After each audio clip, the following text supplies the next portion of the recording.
their stuff.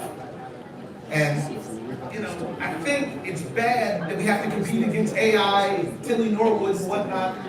But tonight, they told me something that I saw also out on the red carpet that I had to add. They nominated a dog for an award. Against stuff. Why are you cheering for that? And worse than that, the dog passed. They said he had reservations in Avra. But like Matt said, he sent an acceptance video. But something, he might have sent the wrong video. You got the video queued up? That's the... Cut that video. Stop that video. Stop that video. Okay, now look. I want to talk to all you guys. There's a lot of Caucasians in the room. And in real life, white folks, what's up with y'all underdogs? I really want to know. Don't get it wrong. That's my Akita at the house. But it's at the house. He's not at the one show. I don't take him to the restaurant. I take my dog to a restaurant. I don't get it. Sit there at a restaurant. He gets an award. You guys are nominated for an award. He gets an award every day. He gets dinner and walks. All that good stuff. Also, he likes to toss his own salad. You guys let him lick your face and bring him to the farmer's market. Anyways, I digress with the judge. It's cool though. It's cool because the attention that Sanders is getting from the award circuit is interesting because it's like getting invited to a section of the party that I didn't know existed. And I have to be honest, I liked the party I was at. I thought the shit was fly. It was all good, and then it was like I had the wrong wristband. And somebody came and grabbed me and was like, hey, come upstairs, check out all this award stuff. There's beautiful people and rich people. And I was like, no, they told me it was closed. They said, show me your wristband. I pulled it. No, I couldn't get in. It was weird. It was kind of like realizing Houston isn't a fine dining restaurant.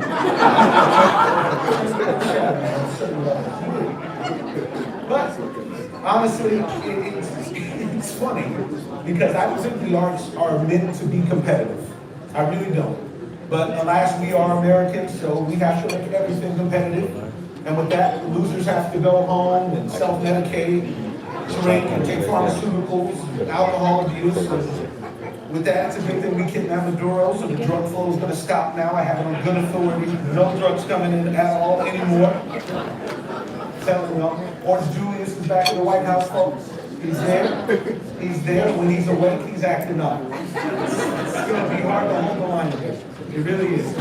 It's now they're doing wild stuff. You guys have seen what it is. It's getting ugly out there. Brutal. And that's from the heart. But in all honesty, there's one thing that I heard that I have one reason that I took this job, one reason only. And it was in hopes of whoever it is, I guess playing the offer. It was in hopes of whoever it is that was involved with putting together some of these Critics' Choice Awards was the reason that I wanted to come out here. I wanted to reach whoever in charge, in case of the cross-industry of critics. Because we need to talk. We need to talk, and I wasn't going to bring that up. I don't need to talk about that. I don't need to talk about y'all giving Kugler his only award off camera, even though that was some bullshit. No, guys, I want to talk about calories, all right?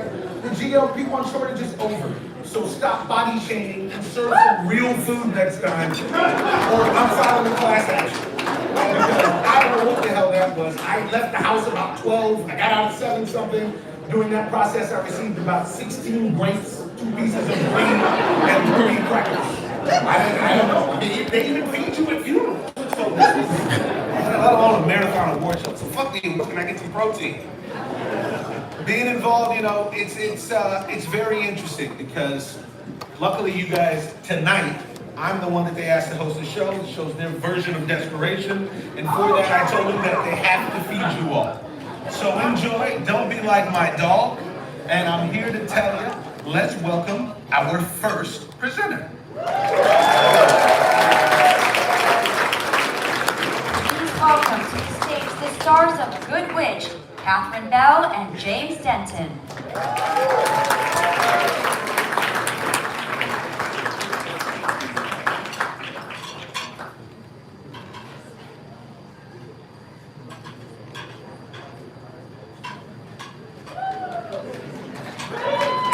Welcome to the stage the stars of Good Witch, Catherine Bell and James Denton.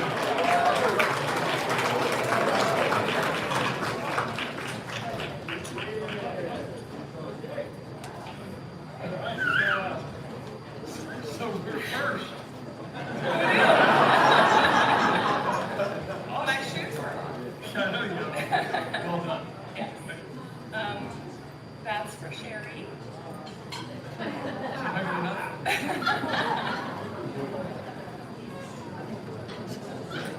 Okay. So, announcer, you can be the announcer, and I'll be Omar. Thank you. I'm doing great. I wish we had a routine. Yeah. Can you write something real quick? So you know the rover's flying to whatever we're going to put it. We'll be here when it gets there. When it catches up, we'll be ready. My daughter asked earlier what I would do if this happened, and I was like, I don't know. Well, this will never happen. It's going to be great. Nothing to worry about.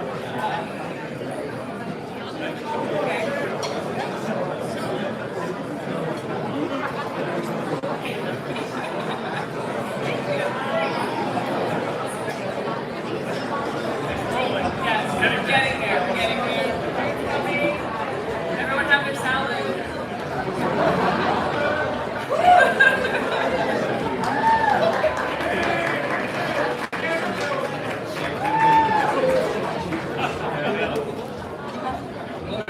We already got fired.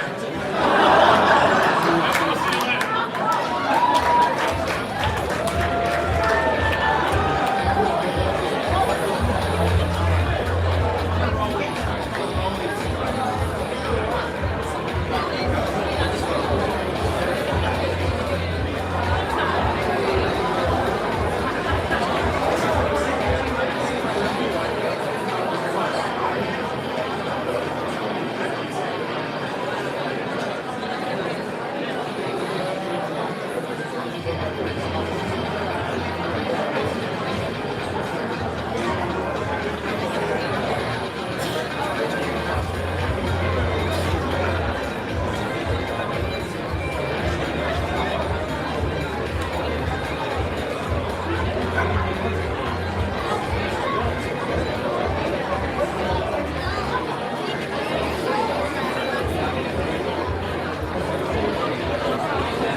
Please welcome back to the stage the stars of Good Witch, Catherine Bell and James Denton.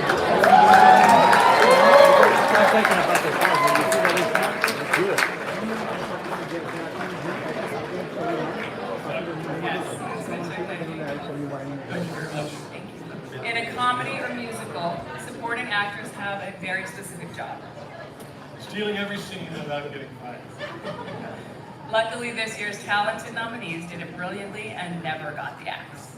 Here are the nominees for Best Supporting Actor in a Motion Picture, Comedy, or Musical.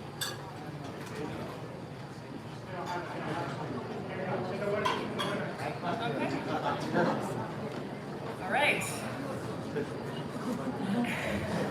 And the Astra Award goes to Adam Sandler.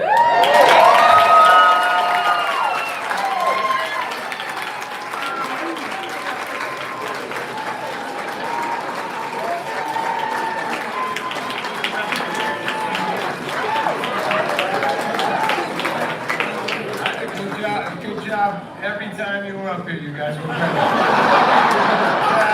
That was so funny. The whole thing's been funny. This is insane.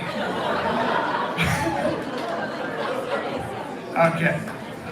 I appreciate this. This is nice to see you all. It's a beautiful night, and this hotel reminds me of the old days. I came here. My uncle stayed here like 30 years ago. He let me come to the room. He was a big deal. I didn't have any money. I lived out in Van Nuys, and then I visited him here, and I was like, "Ooh, this place is nice." He gave me peanut M&Ms, and then he yelled that they cost $4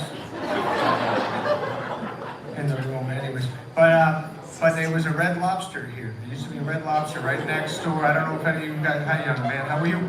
Nice to meet you. Did anyone ever go to the Red Lobster that used to be near here? So I went there. My sister worked at a Red Lobster, and I went to the Red Lobster here, and I told them my sister works at the Red Lobster in Arizona, and they said, "Oh, cool." And I said, "She gets 20% off And I said, does that carry over here? They said no.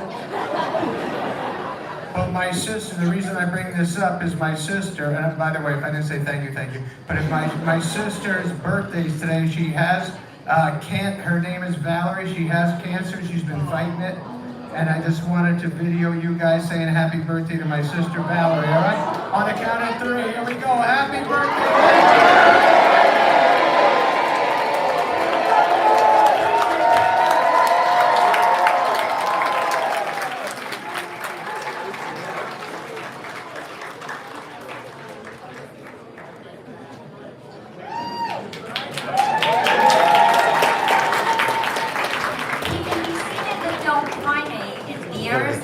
Oscar-winning actor Troy Kutzer.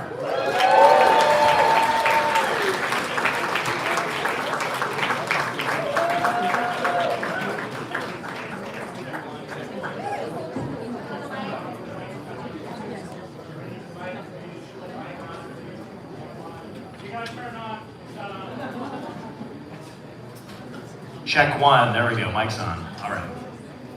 You know, it's a hearing people's problem, this kind of issue. Are you okay? Can you do your work now? Okay, great. Really happy to be here. It's nice to see you all.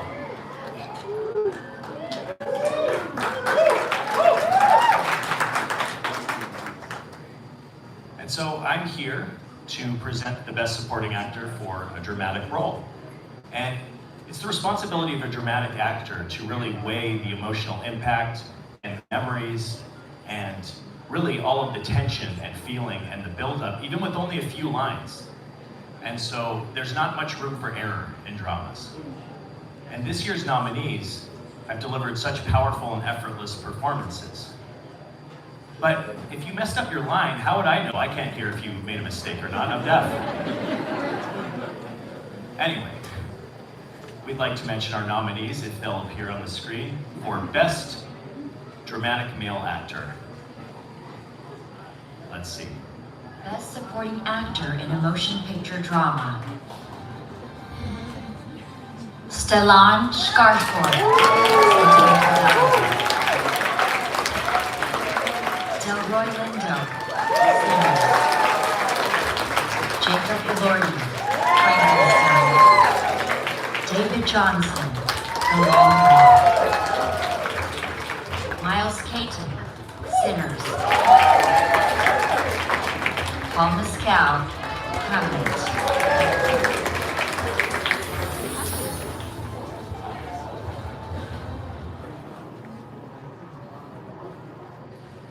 And the award, the Astra Award goes to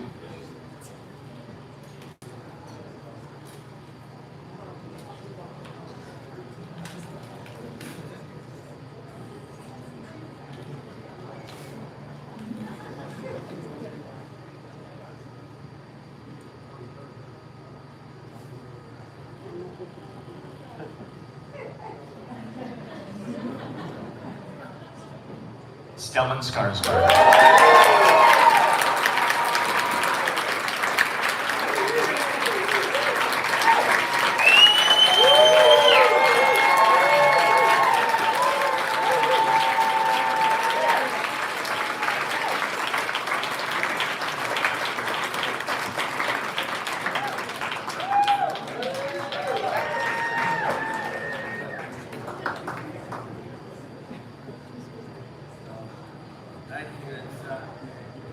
I always used to say that I wish I was born 80 years earlier, so I could have done silent films.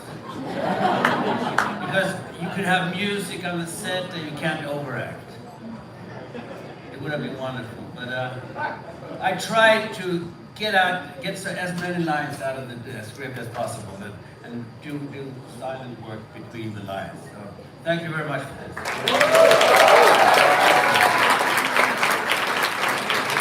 Welcome Academy Award nominee and star of the upcoming Netflix film, The Ring, Catalina Sandino Moreno.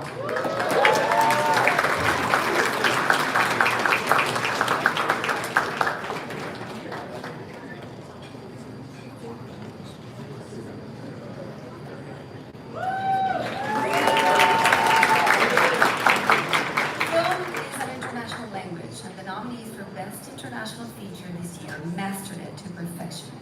Their visions transcended borders and proved that art and stories of human condition are universal. And the nominees are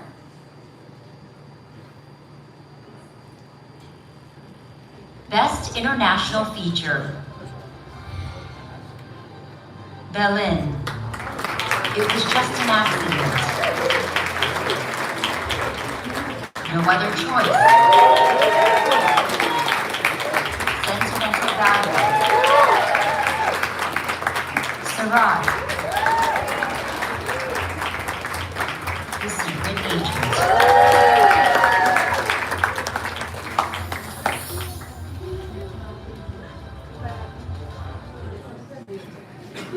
and the Astra goes to Sentimental Value.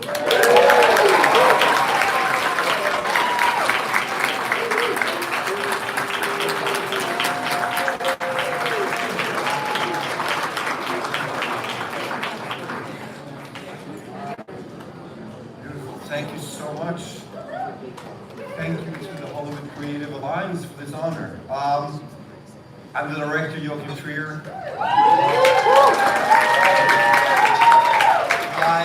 The greatest honor of my life has been to work with this cast. And we have some of them here, Elle, Stellan, and Inga Renata. I think they carry this film. I also want to thank Neon, our wonderful distributor, for bringing us out here. I'll make it short, but I come from a filmmaking family. My grandfather was a film director, and at the time when he made his films in the 60s, there wasn't really an infrastructure in my country for anyone to make a lot of films. We only made 2 in his whole career. This is now my 6th film, and I feel terribly privileged about that. I don't take it for granted, and I don't take it for granted to travel with the film. I don't take it for granted to be in a room with colleagues like this, and to be allowed to be in an environment where international movies are celebrated. And on behalf of Norwegian cinema, I really take this to heart. Thank you so much.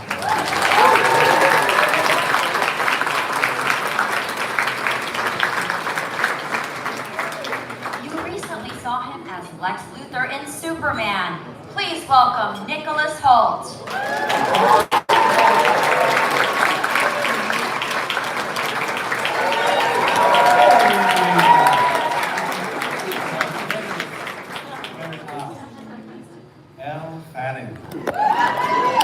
I've been fortunate to work with Elle a couple of times, and I can tell you personally that she can pretty much do anything, including balancing a plate of macaroons on her stomach whilst in a bridge position throughout the entire scene. She did that. I'm in awe of her when I get to act alongside her, and even more so when I get to watch her on screen. Something I admire about Elle is the role she takes are risky. She looks for projects that are different and challenging and puts all of herself into them. For instance, in this year's Predator Badlands. Playing a brutal cynic. She had to wear blue stockings and be carried on the back of a stunt performer for months. And this year, in Sentimental Value, where she had to portray a massively in-demand Hollywood star. I don't know how she can imagine what that's like. But really, the levels of detail, nuance, and vulnerability she's working with on both of those projects had me amazed. There's one scene, like halfway through Sentimental Value, which I was watching, I was like, this is a tricky scene. She's rehearsing a scene as an actress in the scene, and I was watching, and you blew me away. Like, what you did is incredible. I'm going off the thing, sorry. But she's one of the most loved people in the business because she's a good, caring person with an amazing work ethic, a brilliant sense of humor. She thinks I'm very funny. And she's the perfect person to receive the Vanguard Award because she is the definition of the title. She's a trailblazer and has been since a very young age. She's at the forefront of trying new things, taking on daring roles, and setting a path for others to follow. You never know what to expect from Elle. She can make you laugh or cry in a matter of moments, and that's before the leading call to action. She'll always keep you guessing what she's going to do next. I'm honored to call her not just my classmate, but also my friend. Let's take a look at her illustrious career.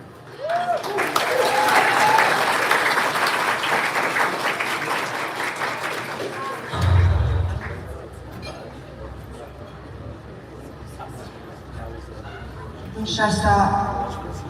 In your own time.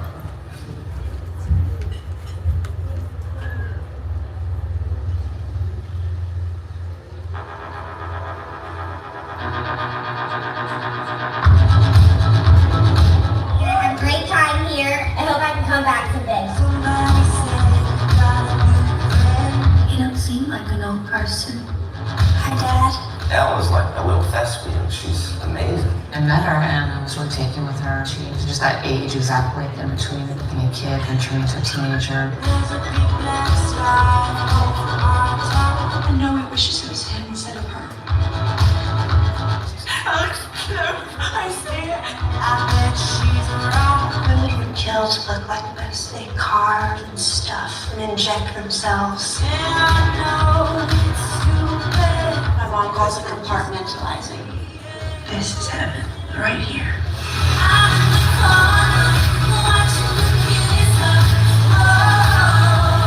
Give me the key.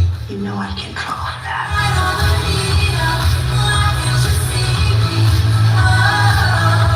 It's everything I imagined it would be. What do you think Daddy is like? But I didn't do anything wrong.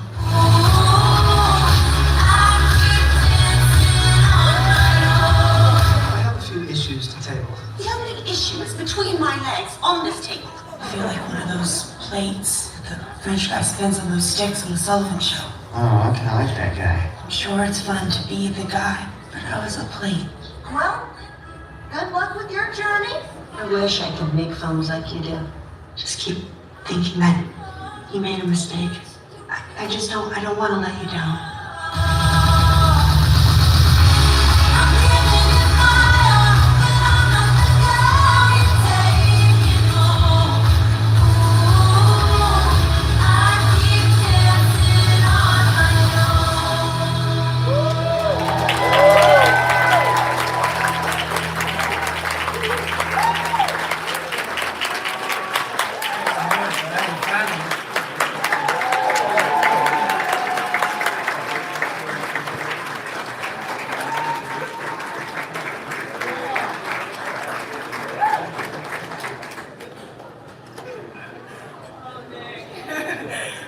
Gosh, Nick, thank you for those incredible words. I know you spent a lot of time writing that.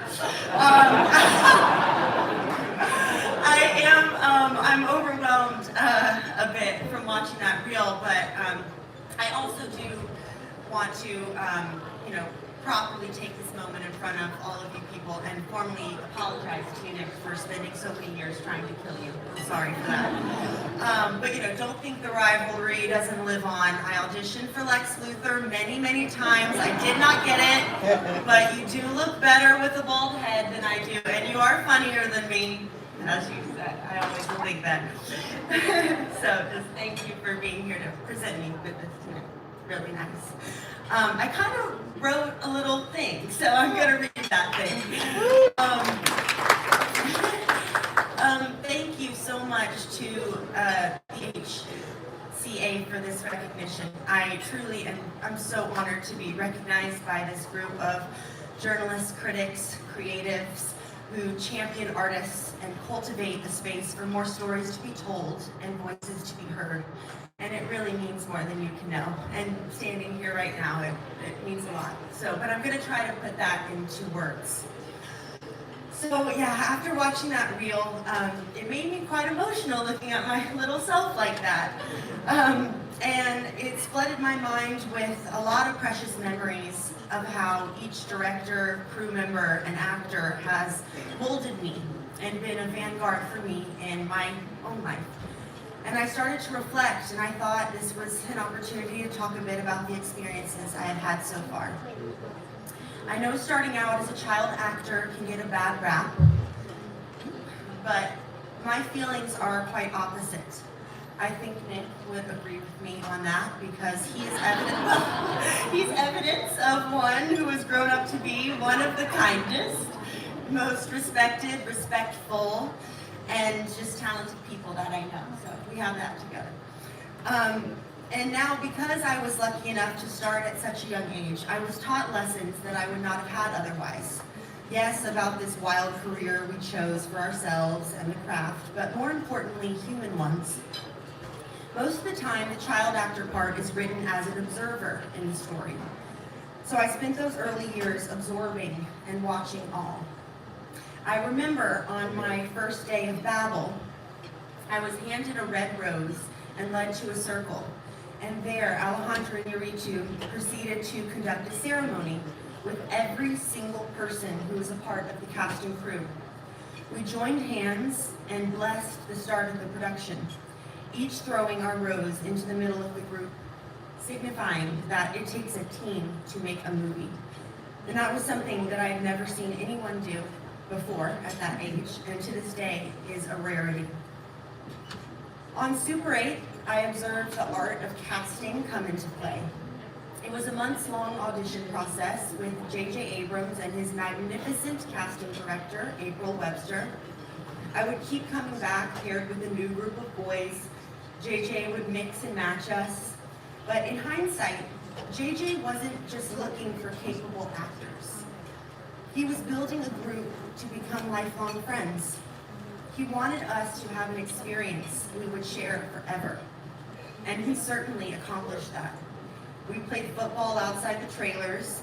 We even pulled a really good prank on JJ, where Riley, he was in the film with us, and he pretended that he had left the top secret Super 8 script on an airplane. You should have seen the look on JJ's face. He was not happy.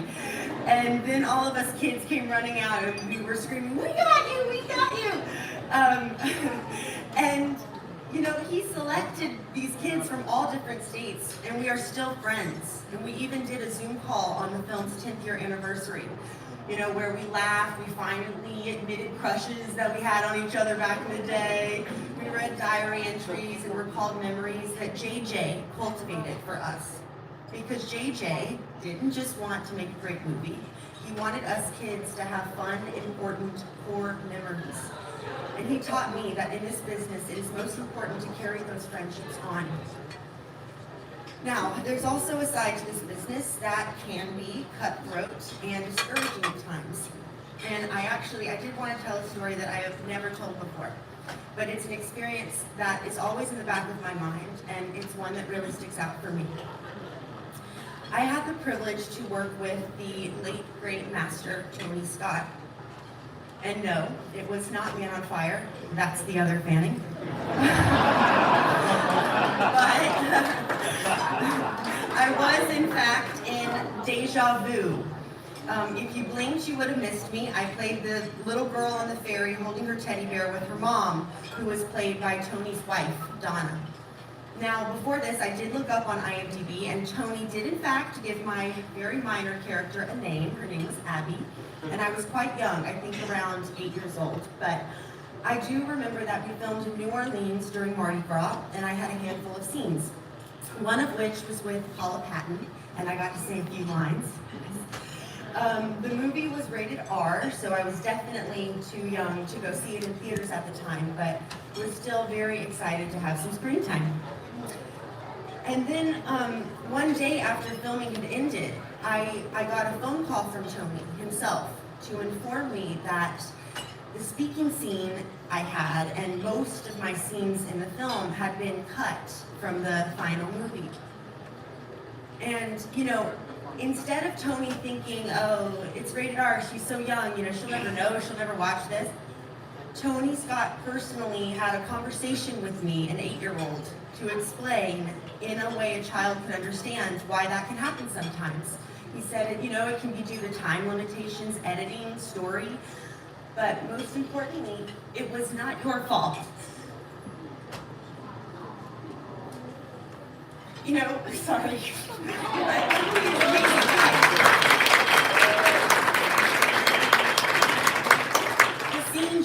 He said the scene just didn't work in the movie anymore, but it was not anything that I had done. And that phone call was then followed up by flowers he sent to my house and a personal note. And at the age that I am now and that I'm able to reflect, he was preparing me for the future. In this really harsh business, there will be and have been much bigger disappointments, and he prepared me on how to tackle something. Did you have that in there? You think you were gonna cry? You didn't cry!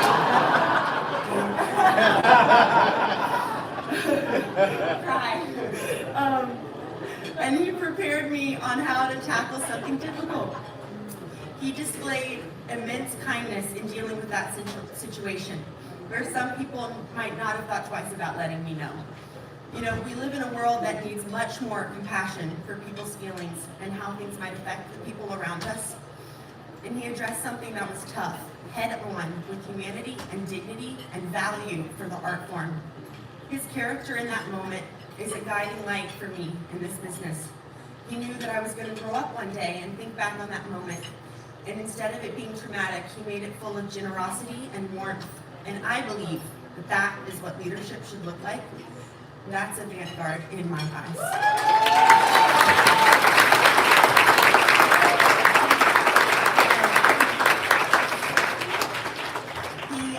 And it got me thinking about my role in this year's Sentimental Value. The incredible Joachim Trier, he wrote a character called Rachel Kemp, who I had the privilege of playing. And instead of writing the American actress as a ditzy trope, Joachim gave her humanity. And at the end of the movie, Rachel finds herself walking away from the project that she has been desperate to do, but ultimately knows isn't right for her or the director, played astonishingly by the great Stellan Skarsgard. And instead of taking the easy way out, Rachel has the tough conversation. Rachel exemplifies bravery the same way Tony did with me, addressing the hard things with care and kindness. And I have learned, even though I'm young, but been in this for a while, but I learned that the right thing is often not the easy thing.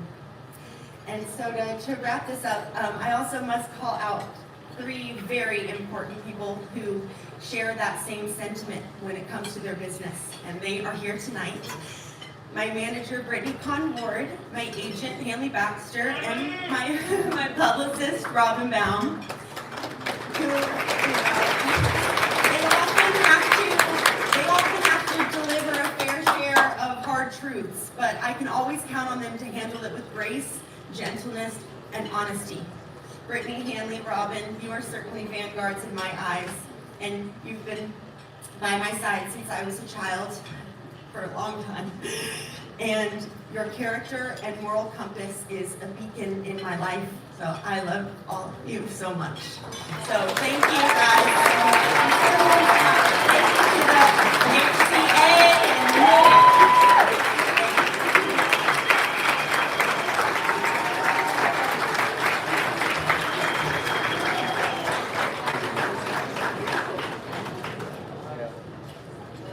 You know her from her iconic characters on Saturday Night Live, but you don't know her from the 20 independent films she's done. Ladies and gentlemen, please welcome Sherry O'Terry.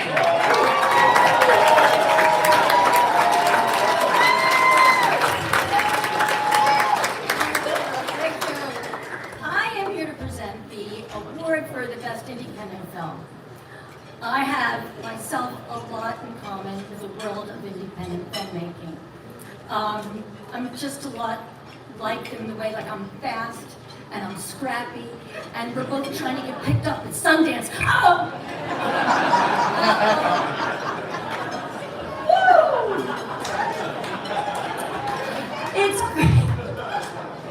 It's great though to be in a room full of independent filmmakers, because finally, I just recently got my independent film financed, and this is a true story.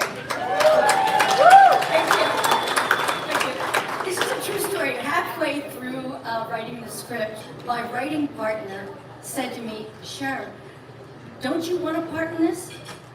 And I thought to myself, "Oh my God, I didn't even cast me." I mean, it was true. And I thought to myself, the least I could have done is had the decency to leave myself a message saying, "Hey, we're big fans, Shelley, but we're going in a different direction." But wait a minute, the good news is I'm going to think of myself for projects down the road. P.S. I got the role of the neighbor. Okay, so this year's nominees for Best Independent Film are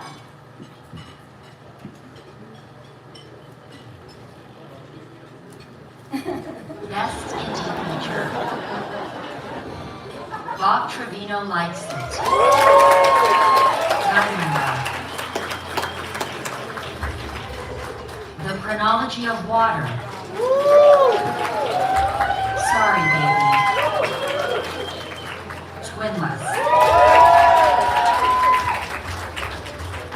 Urchin.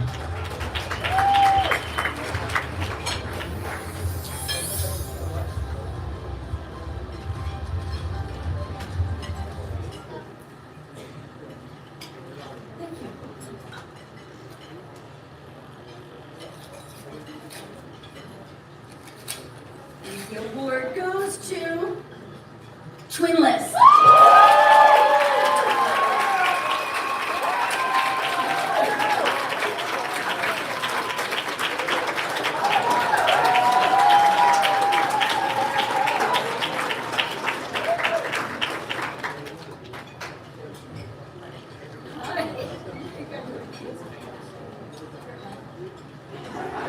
Whoa, you hear that? Sherry called me hot. My manager's filming. What a cute night. We're not prepared, which until Elle's speech I felt like was fine. I wrote one speech and it wasn't for this. I started writing this script in 2015. I met Dylan many years later, and it has felt like an eternal pushing uphill. And a reflection of my own life. And at a certain point, I stopped questioning, do I even want to make this film anymore? Or am I just doing it because I don't know anything else? I really don't know where I'm going with this. Kind of like the boulder up the hill. It has been the greatest creative joy of my life. And it's on every underrated and overlooked film of 2025 list. So I'm sure half the people in the room have not seen it or know what it is. I encourage you, it'll be on Hulu sometime soon. And this is very sweet. Thank you so much. Yeah, we should shout our producers, David Permit and Alex Astra. Astracan. That's fun. Are they here?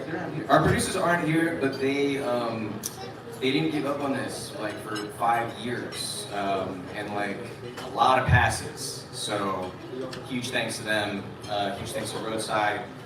Huge thanks to the HCA. Huge thanks to this banging award show. Yeah, we're the sexy award show. And that's all we got. Thank you.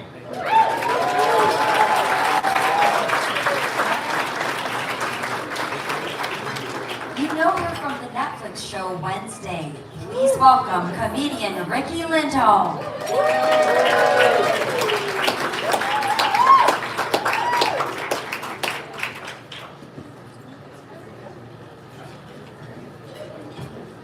I totally fell in the lobby and just like ate shit in this dress. It's so long. So I'm just gonna hope I make it through this. I don't know why I told you guys that. Here we go, it's very serious. Alphabet, Anne-Lee, Linda, Willa, Michelle, and Agnes. All characters we remember long after the movie was over, thanks to the brilliant performances of the actresses in the Best Actress Comedy or Musical category. These fearless women put it all out there on the screen, did they? And left their mark in cinema history. And the nominees are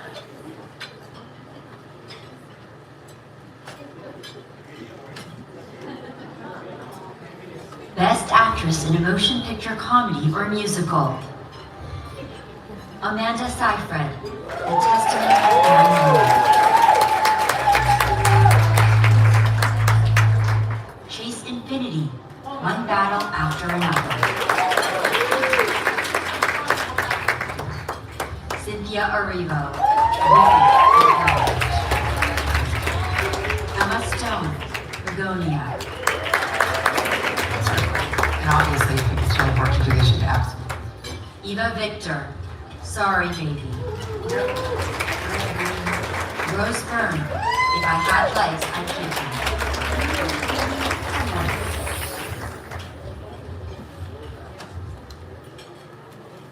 I already opened it. And the Astra goes to, I love this performance, Amanda Seyfried.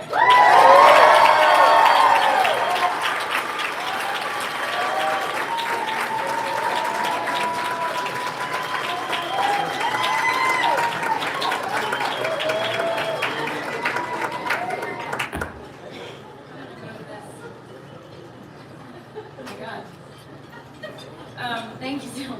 Sorry. I was gonna wing it, but I realized I don't think well when there's lights on me. But thank you so much. Okay, I'm gonna do this. I'm just gonna do this. Okay, thank you. Okay, so listen, this is great. I like being here. I like being appreciated for this. Thank you, Hollywood Creative Alliance. Listen, I love telling stories. I love making movies. And most films are just too hard to get made. Financing is too uncertain, women's stories are too risky, unfamiliar stories are too quiet, too inconvenient, and too dangerous to bet on. We know this.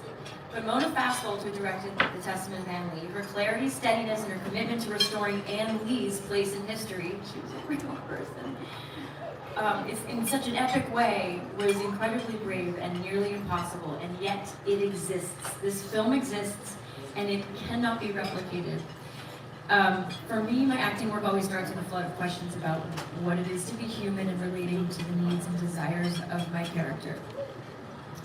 Finding Anne Lee meant reconfiguring myself, like I always do, in ways that were probably scarier and more uncomfortable than anything I've ever done before. But that vulnerability and fear is where the growth happens, and it's something that I'm constantly chasing. And in that chase, we sometimes discover or are reminded that we are harmonizing with our character, with ourselves, with each other, and in this case, with history, which was incredible for me. So our quest in making it was not the same magnitude as Anne Lee's purpose, if you've seen it. The Shaker movement, creating community. Hundreds of years ago, as a woman who usually would be a man's property. But the parallel, the desire to move forward even one moment, to tell the truth, to share what we know, gave shape to something deeply human. It's something that I hope many people, when they see this, can recognize in themselves. This moment is my opportunity to give thanks, and I want to offer my wholehearted appreciation to everybody who makes art, who pushes past fear, past rejection, past reason itself, to reach those rare spaces where harmony happens. In this life, if we're not careful, can't stress this enough, we will decide that certain things are simply too difficult to attempt. This film is a tribute to Anne Lee's vision and to the courage it takes to imagine something better and to create it. So thank you so much.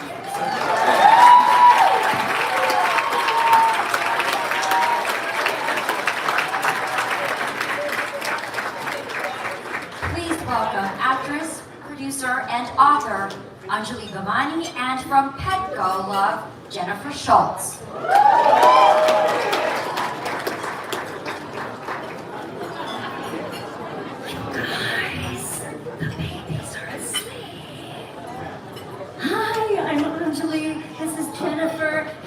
Love to the Petco Love team and their director of relations, Jennifer Stone here, and relations and partnerships, Jennifer. You guys do so much to help us in this. So much.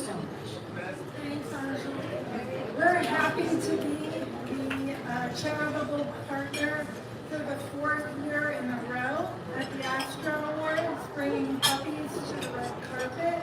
A big shout out to Scott and the Astra's team for believing in pet adoption and giving these little guys a voice here. And tonight, I'm joined by this kind lady who we met here on the Astra's red carpet. And now they couldn't get rid of me. several years ago. We had so much fun creating the puppy roll together, which was a live stream charitable event that we did where we had celebrities play Dungeons and Dragons as their dogs. You can check it out online. It encourages adoption and support for Petco Love. You guys just do so many things across all. Thank you. We have 4,000 shelter partners throughout the country. We are always hoping and helping to get pets adopted. To date, we have helped 7 million pets get adopted. We are really hoping you guys can help us a little bit tonight increasing those numbers. We have some fantastic pets here. So Bessie right back there, and Domino, and who else do we have in the corner? Oh, Domino, Bessie, and Pippin are here. You can take them home tonight. I don't know if you're going to be able to take Pippin home tonight because I may never let her go. One of Petco Love Shelter Partners is also here tonight, so if you are considering adopting a pet, please, please, please consider one of the many adorable pups from the Lovejoy Foundation, one of these three, or any of the other beauties that you see out front. They'd love to snuggle with you on your couch. Speaking of really good, kind-hearted people, one of the things that Petco Love does is we celebrate those who put their love into action with our Lovey Award. We recognize those individuals who step up and use their voice to promote pet adoption nationwide. Tonight, I am happy to say that we are going to present an Impact Award to an actress who has advocated for pets in need for decades. She's really unbelievable. She believes that pets are love and every pet deserves a good home. Yeah, do you want a drum roll? Okay, here we go again, guys. You know the drill.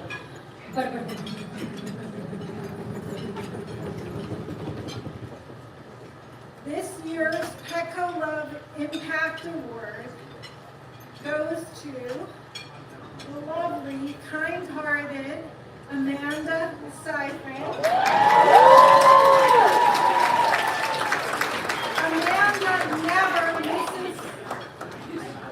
Amanda never misses an opportunity to use her voice and help pets.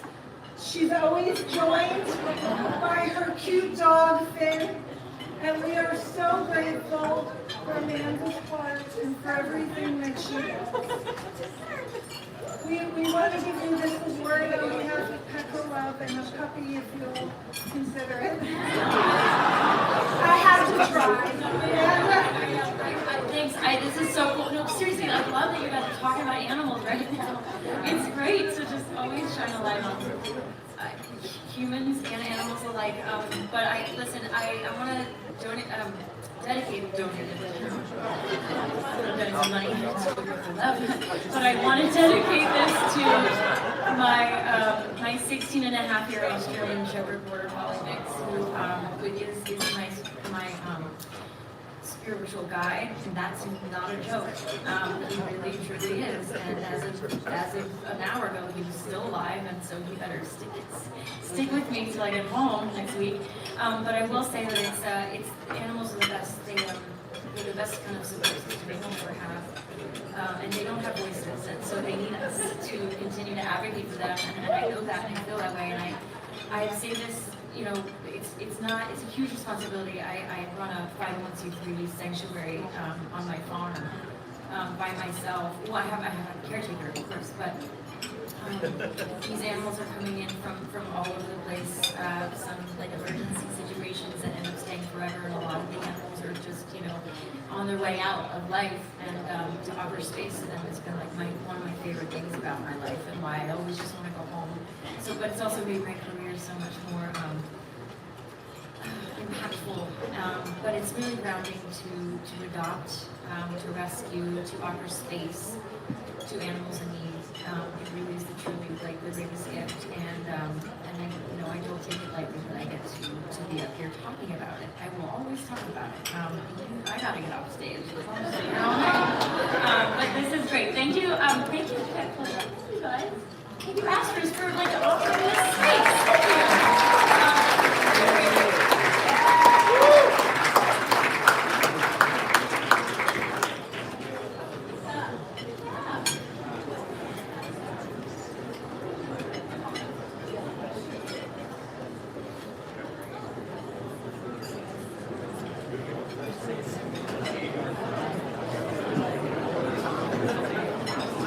From the film Subservience and the show High Potential, please welcome Madeline Zima.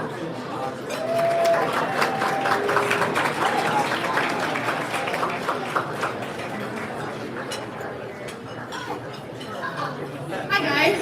I had to come all the way around because I thought that was what I was supposed to do. No one told me. Anyway, hi. That was so lovely. I love Amanda Seyfried. How great is she? She deserves 2 awards in a row. Right? Come on. Okay. I am here to present the award for Best Young Performer. I was a former child actor myself, growing up on The Nanny. I know. And then I grew up a bit more on Californication. Which means that I've experienced both sides of Hollywood, both multicam in front of a live audience, kind of like this, and a single cam, where wardrobe is a suggestion. But I am truly honored to present this category to these amazing young performers. They have given some of the most exciting and impressive performances of this year. And the nominees are...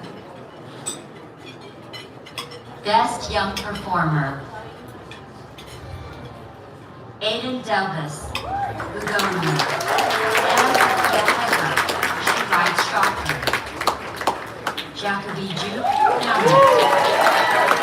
Madeline McCall, Black 2, Marissa Bowden,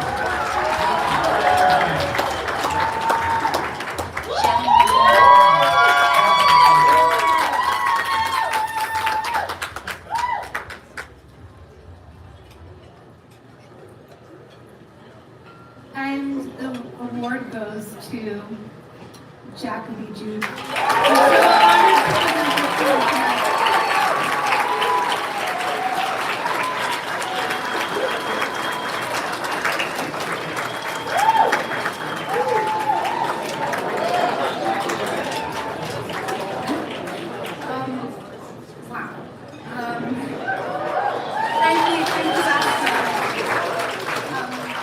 Honestly, this is the best feeling ever.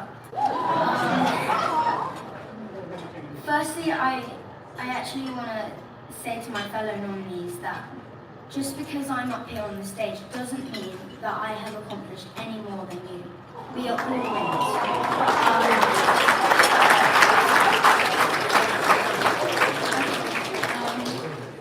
I want to thank my team and everyone at Focus, the incredible Chloe Zhao, my beautiful Hamlet family, and also my just as beautiful Real family. Noah and Jemima, you guys are the best. And Mum and Dad, I don't know where I'd be without you. And I just love you all so much, and thank you. Thank you for this, really.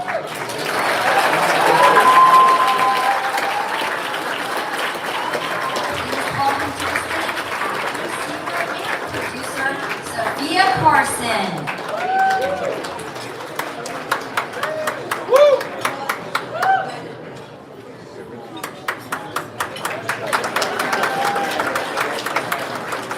How's everyone doing?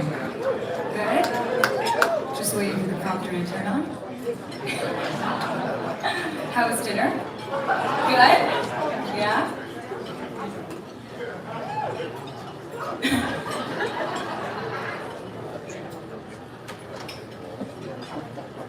We printed just in case. Okay. The Secret Agent is a film about the preservation of memories. The stories we are told and the stories we tell ourselves. The power of recollection through emotional truths proves how integral film can be to cultural truths. Wagner Moore's multifaceted performance in The Secret Agent breathes life into 3 generations of men, all haunted by the loss of memories. It is his conviction, passion, and understanding that makes each of these performances of the best of the year. There is a great vulnerability to Wagner's strengths and fear within his bravery. An artist who beautifully breathes profound humanity and empathy into his art. Wagner is a truth seeker, an incredible actor, a father, a filmmaker, and a true collaborator whom I have the privilege of collaborating with this year, and who is so deeply deservedly celebrated here tonight with the Acting Achievement Award.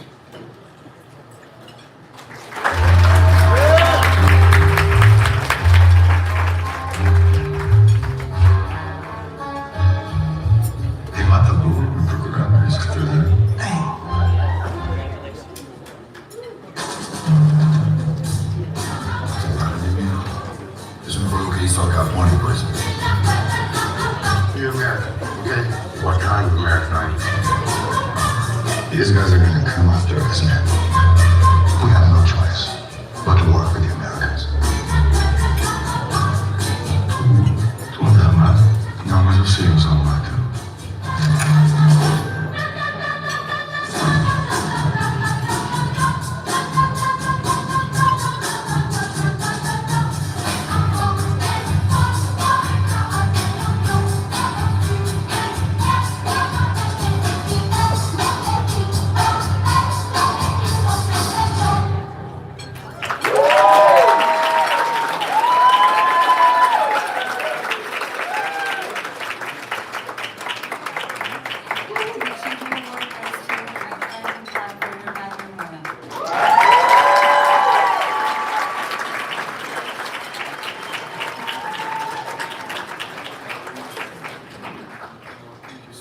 Thank you, Sophia.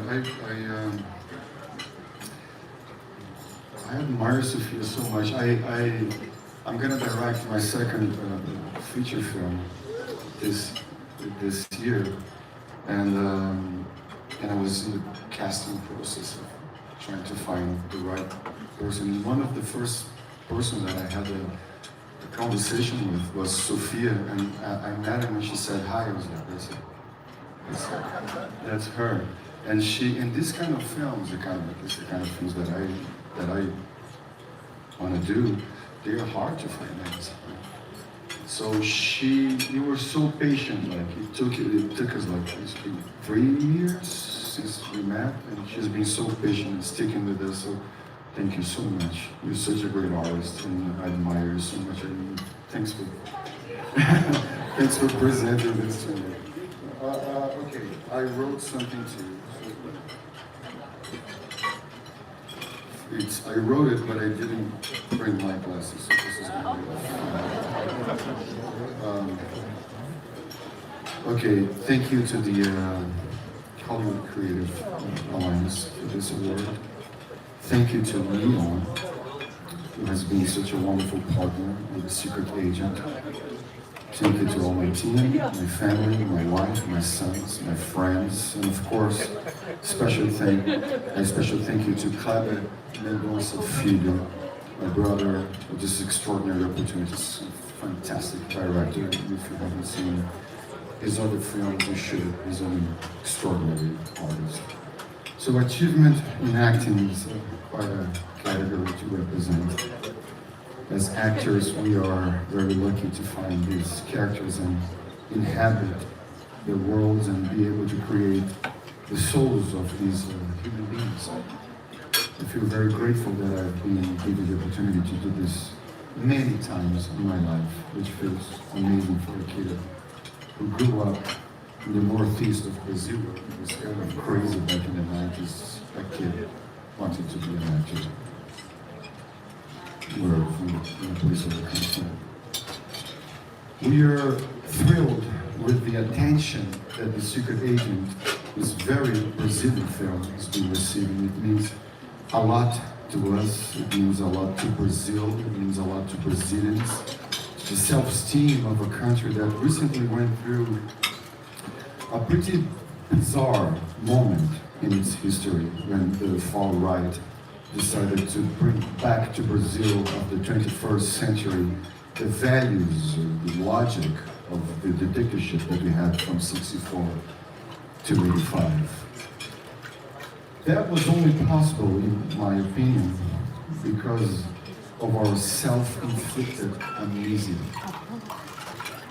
Our film is about that lack of collective memory and how tragic that can be for a country.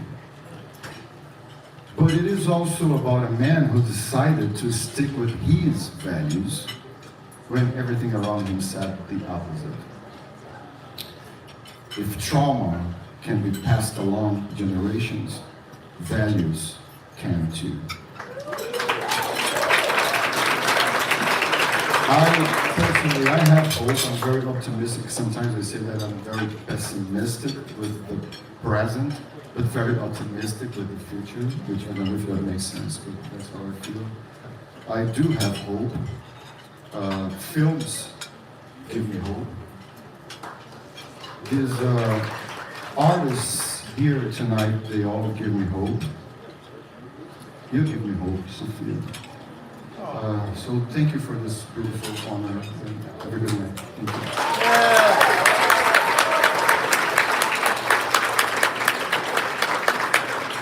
Please welcome actor, director, producer, writer, philanthropist, and everyone's favorite girl, Judy Greer.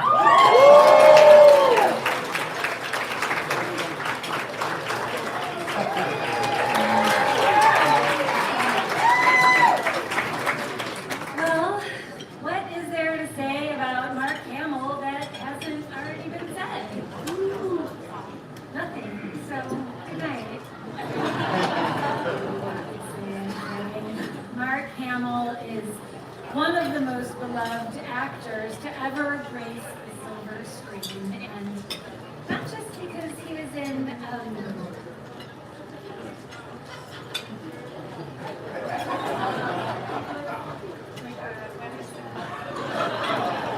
oh yes, Corvette Summer.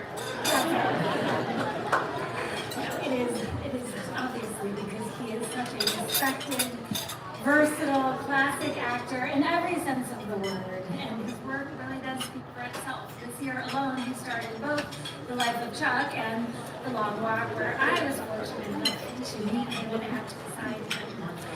The audience got to see him play two completely different characters, one vicious and cruel, and the other loving and protective. And in the end, you totally forgot you were even watching Mark Hamill in the first place. That is how good this man is. And also, of all of tonight's honorees, he's the only one who has the distinction of appearing on my husband's pajamas.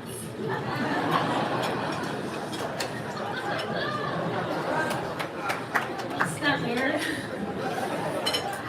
I haven't really talked about his voiceover work either. It is honestly too long to list. His characters have shaped the animation landscape. I mean, the Joker. His voice is as multi-dimensional as his physical performances, and his professionalism is only outshined by his kindness. I can say that because I know him. So to present him an Excellence in Artistry Award, it is my honor. But excellence doesn't totally capture what he does. Perhaps Master of Artistry is better because he is a master. There are very few people who can be truly, actually considered legends, and Mark is no doubt one of them. So Mark, I adore you. I have been blessed to work with you, and I can't think of a more excellent artist, honestly. So please welcome to the stage the one and only Mark Hamill.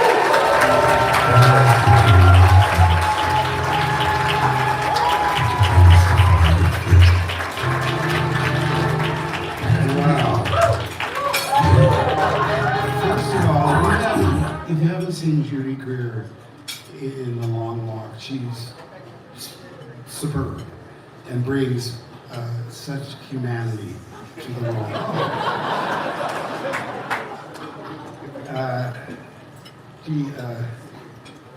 You know, when I started out many moons ago, I had very modest goals. All I wanted to do was be able to make a living doing what I loved in a business I loved.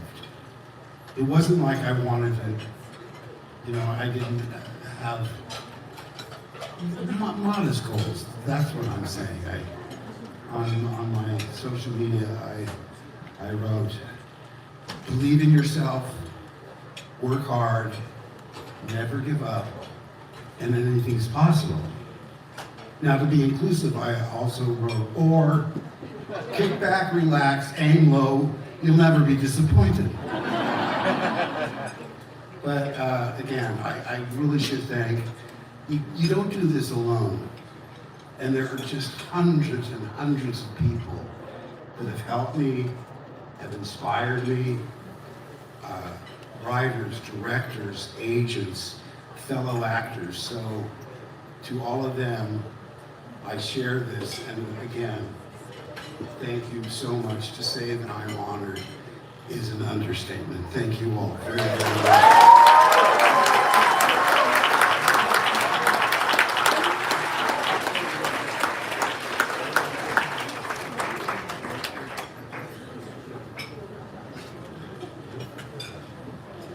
Please welcome the director of Wicked and Wicked for Good, John Chu.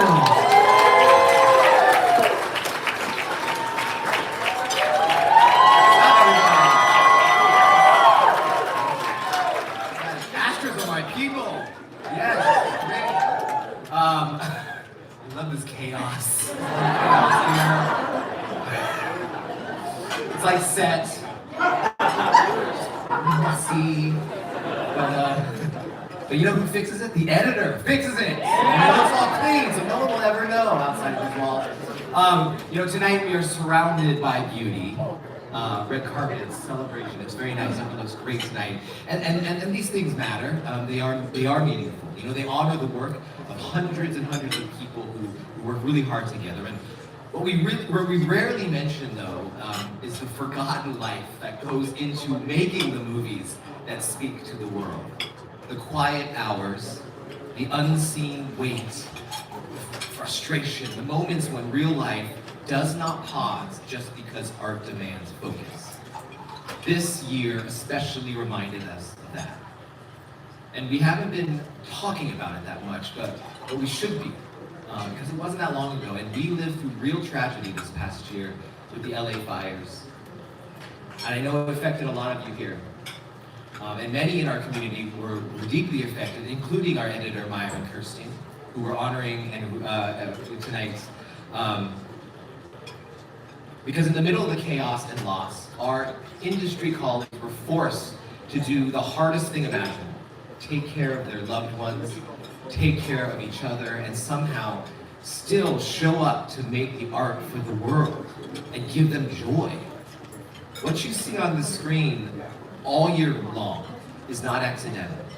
The films carry grief and resilience and courage and survival because the people who made them lived those truths. That is the strength of our community, and that is the character of Myron.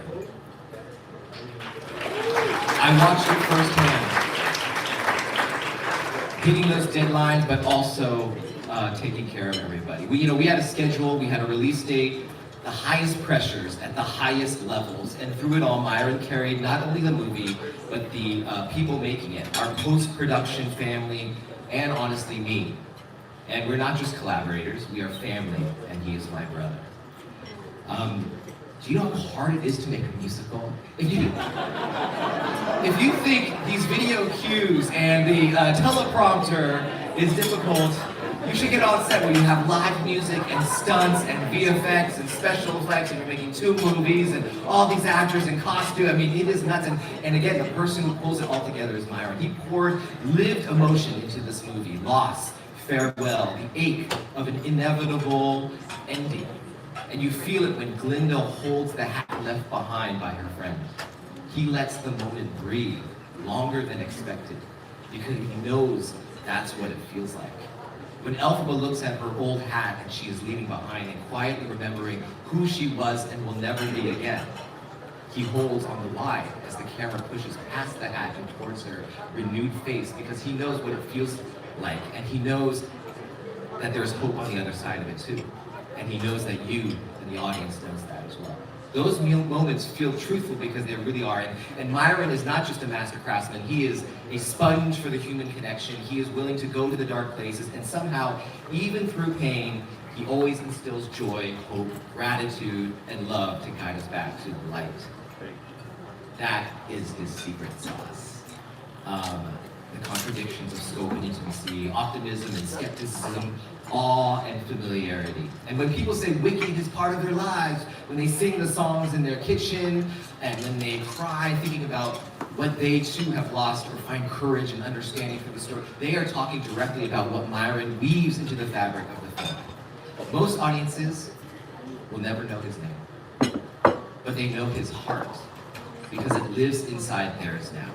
I know it lives in mine. From Black and White to Raising Victor Vargas and Garden State, from Crazy Rich Asians, yes, all of these. In the Heights, Tick Tick Boom, and now both movies in the Wicked saga, Myron Kerstein is the kind of storyteller the world needs, always has, and someone who transforms pain into meaning, loss into hope, art into something that can bring the whole world together, no matter how far we think we are from each other.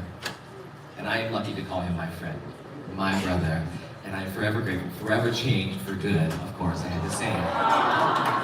So take a look at some of his work here.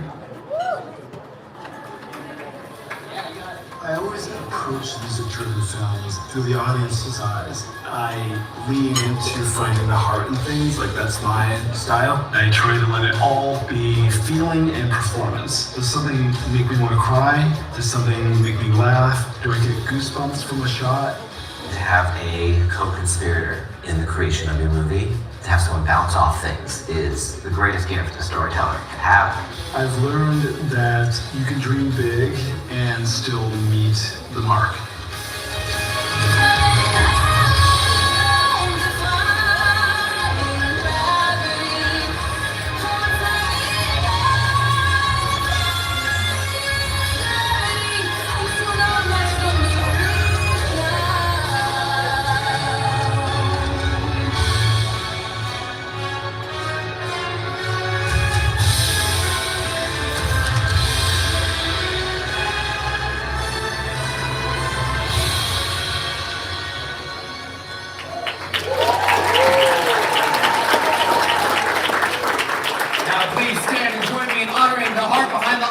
And the recipient of Astra's Artisan Achievement Award, Myron Kerstein.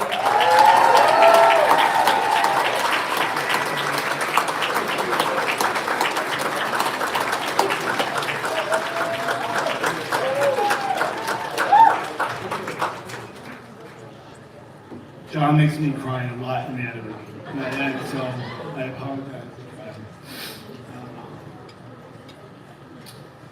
I'd like to begin by thanking the Hollywood Creative Alliance for this incredible honor. It's hard to believe, but nearly 30 years ago, I edited my first film. An experience that set me on an extraordinary journey and career. Many of the films I've worked on center around misfits and outcasts trying to change the world. Characters who want to be seen, heard, and respected. It's funny, when you start to recognize the patterns in your own work, I feel a deep kinship with these characters, because I too want to change the world. What I didn't know at the start was that I'd find a co-conspirator along the way. When I met John and Chu, I found exactly that. We've cherished the past 10 years of working together, and I'm deeply grateful that you make films with heart, films that strive to make a difference, and aren't afraid to wear their heart on their sleeve. I can't wait to see what we do next. Thank you, brother.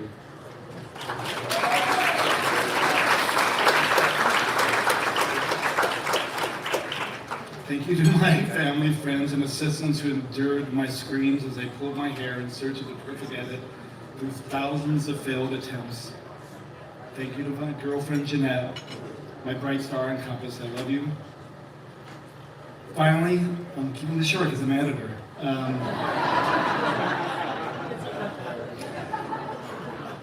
Finally, I want to thank everyone who has supported me with such generosity and love over the past year following the fires in Altadena.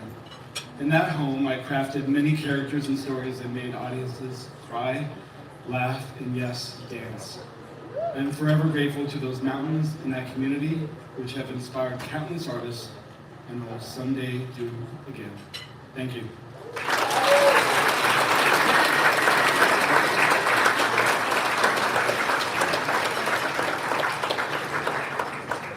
Season 2 of HBO's The Pit, and now also with the Season 3, here is one of the show stars, Shabana Aziz.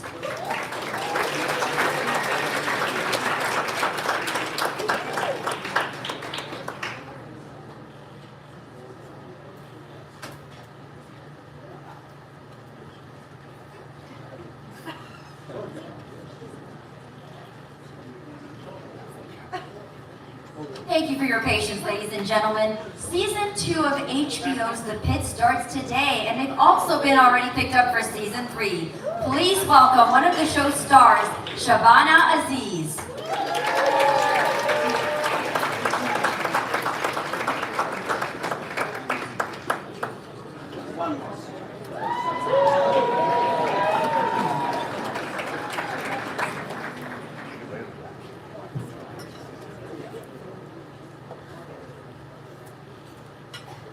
Sorry I'm late, I was learning to walk in heels.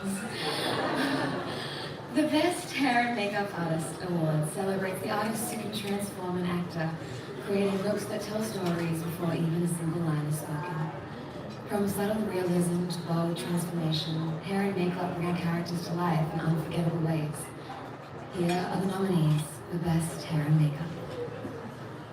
Best Makeup and Hairstyling.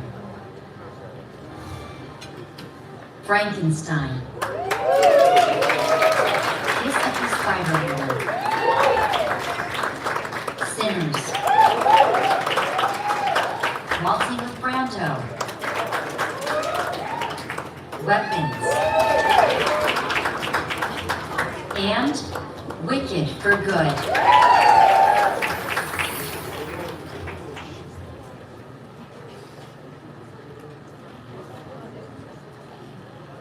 In the greatest bit of suspense of the evening, I don't have the envelope yet.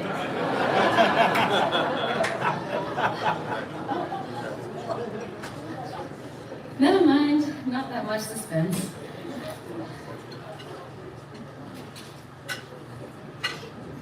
And the Astra Award goes to Frankenstein.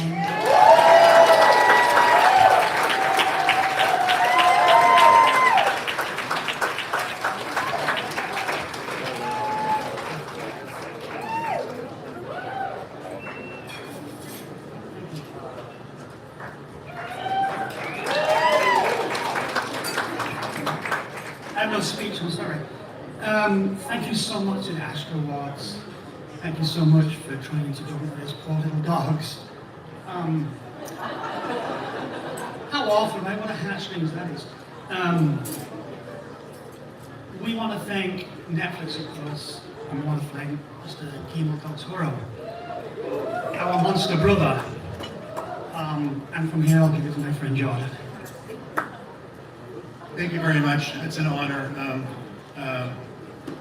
I just want to say thank you for my colleague and co-conspirator, Cleveland Fury, who's not up here with us right now, and to our incredible hair and makeup teams who just rallied and made this dream come true. Thank you.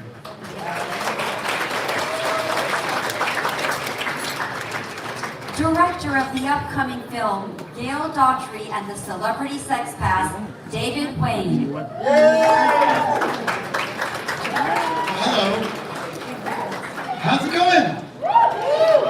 Hey, I am just one of the latest in a large and growing list of very fortunate filmmakers who had the gift of working with the force of nature and ball of joy and fountain of talent known as Zoe Deutsch. Thank you. What is she, 15, 16 years into her career and already played a dizzying array of characters in so many different genres and so many different tones. And what ties her work together, for my money, is her characters are sharp and funny and alive, and they all have some strand of something true that I recognize as part of humanity in the world, but haven't seen ever up on the screen. And it's always so exciting to see her. This year alone, just for example, she was in The Threesome, where she plays a deceptively complex character who goes through huge changes with humor and compassion. And then she's a key part of the powerhouse ensemble in Anniversary, along with Diane Lane, an incredible cast. And then, of course, that was enough. That's like 2 movies in a year. It should be enough for anybody. And then, of course, we have Nouvelle Vague, the most incredible film, Richard Linklater's film, where she brings Jane Seymour to life, and she's earning acclaim all over the world for that. Very deserved, for depth, for nuance. I can tell you firsthand, having now had a chance to work with her, she's a superstar in every sense of the word. She's kind, she's a team player, a tireless collaborator with incredible instincts, impeccable taste. I mean, I have better fashion taste. She's simply a joy to be around, so I can't wait to see what she does next, because she's always evolving, always taking risks, always surprising, always delighting us. So it's my absolute honor to say the Virtuoso Award this year, recognizing an artist of exceptional range of intelligence, fearless creativity, and that's Zoe Deutsch. And I think we have a film, right?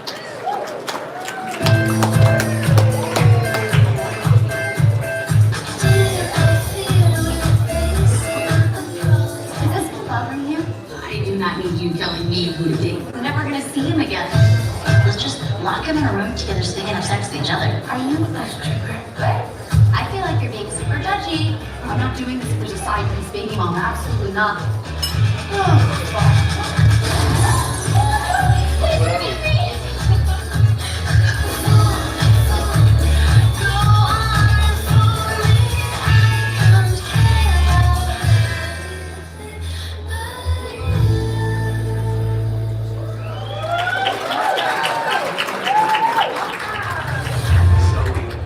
I noticed in her face where I said, you play Jean Stewart.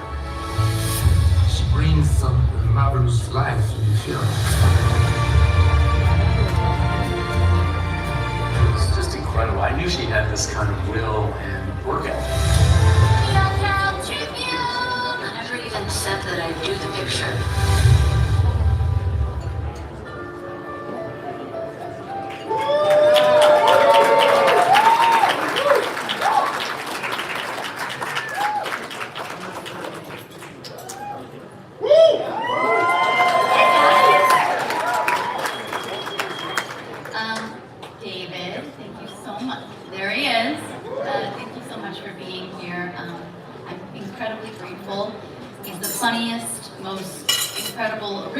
Human, and I'm very lucky that I got to make a movie with him this year and that I get to call him my friend. I love you. Thank you guys. Thank you to the Hollywood Creative Alliance and everyone here for this meaningful honor. Finding out that I was receiving the Virtuoso Award felt very surprising, in part because I did have to Google what exactly virtuoso means. But now I know, and I'm very flattered. Always learning, always growing. I have like an 8th grade education. I started acting when I was 14, so cut me some slack. No, I'm so grateful to be here, and that this award recognizes the work that came out this year. Thank you. I've never had more fun in my entire life. I was lucky enough to play Emily Webb in my favorite play, Artisan. It's like a rave, guys. It's like up and down and all around in our town, and live in some of the most beautiful words ever written. During that show, I felt like I was in heaven. It was a meditation on appreciating the small moments and how lucky we are to be alive. And I got to do that 8 times a week. I've never felt more fulfilled. And the 3 films that David mentioned that somehow like came out in the same month. The anniversary that I did with Dylan O'Brien, who's here. Guys, I've done 3 movies with him. I'm a lucky gal. He's incredible. And then The Threesome, which is now streaming on Netflix. If you haven't seen it, you can watch it now. And lastly, Nouvelle Vague. Nouvelle Vague in particular, it means so much to me. It was a really long time coming. I had the privilege of working with Richard Linklater 11 years ago on a movie called Everybody Wants Some. And while we were, oh cool, you guys have seen it. And while we were making that movie, he mentioned that he was working on a movie about the making of Godard's film Breathless, and that he wanted me to play Jean Seberg. I'm so grateful to him for trusting me to play this incredible woman, even though at the time I didn't know a single word of French or anything about New Wave cinema, and I also had long, brown, curly hair. So thank you, Rick, for believing me. If you haven't seen Nouvelle Vague yet, that's also streaming on Netflix. But you guys, I just want to say, it's really made for everybody in this room. It's a movie about an ambitious artist making art their way. Not the way that somebody else wants you to make it, or the way that other people are doing it, but making it their way. It's funny, it's inspiring, it's authentic, and it's Rick's beautiful love letter to cinema. It reminds us that our creativity and our curiosity and ambition are what keep this art form alive. And I'm very lucky to be a small part of it. Bottom line, I really fucking love acting. I really fucking love acting. And when I get off the stage, but I'm so moved by the lessons I've learned this past year, and I can't wait to see what lessons have in store for me this year. So thank you so much for the recognition. Okay, bye.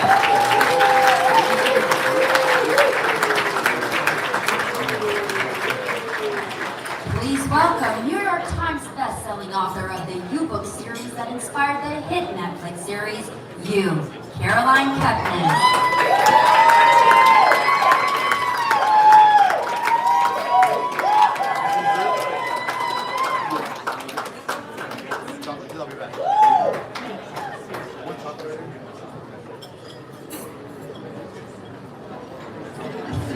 Please welcome to the stage, Caroline Kepnes.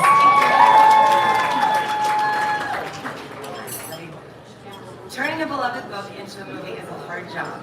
You have to satisfy the fans, honor the source material, and pray that no one online will say the book was better.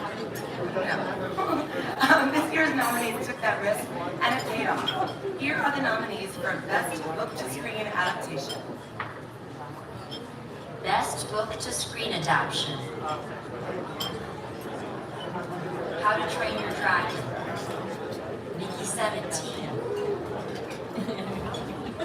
Superman.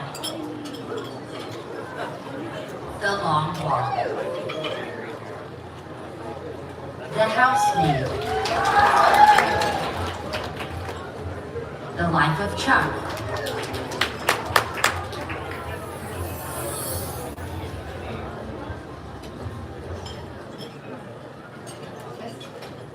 And the Astra Award shakes and goes to The Housemaid.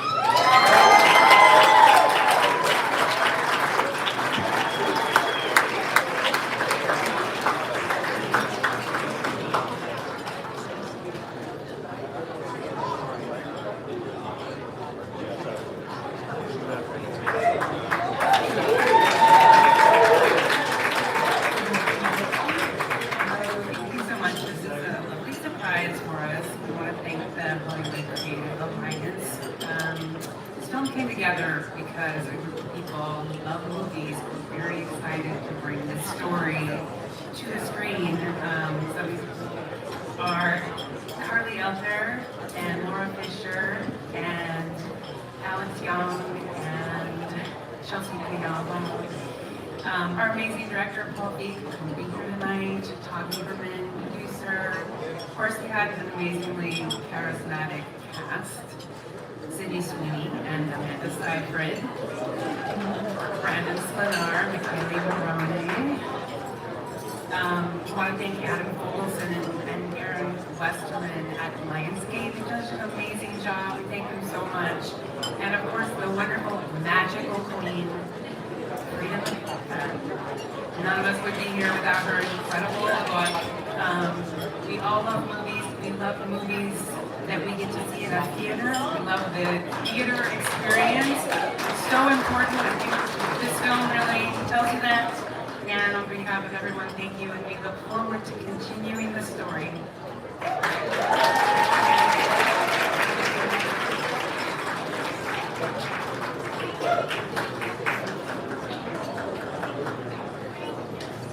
He started everything from Saturday Night Live to Family Guy.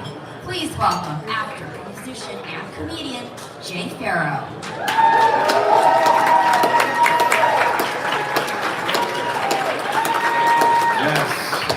What's going on, lovely people? I'm Jay Farrow, and I wore my gender reveal outfit. As you all can clearly see, it's a girl. It's a freaking girl. All right. I mean, I don't know who. I didn't get nobody pregnant, but you know, I'm sure somebody out there is pregnant. Good evening. The director turns vision into reality, bringing together performances, story, and craft to create something unforgettable. The nominees for Best Director did exactly that, guiding us through worlds that move, challenge, and inspire us. Tonight, we honor the filmmakers who led with creativity, courage, and clarity of vision. And this year's nominees for Best Director are Best Director: Chloe Zhao, Hamlet; Myron Kerstein, Sentimental Value; Josh Safdie, Marty Supreme; Paul Thomas Anderson, One Battle After Another; Ryan Coogler, Sinners.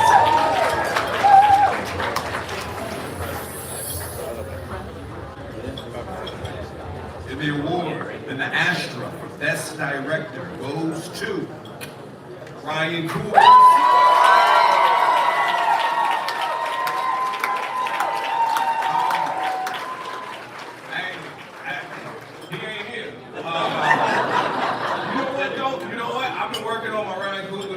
I may be able to do something.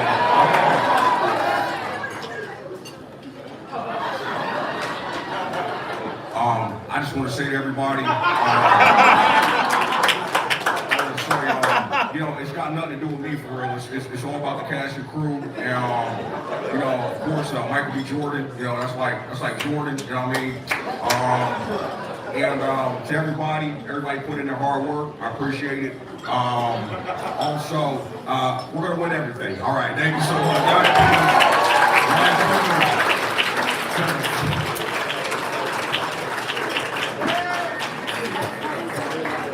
Please welcome Emmy-winning actor, writer, and producer from Scandal, Hacks, and the highly anticipated return of HBO's The Comeback, Dan Bukatinsky.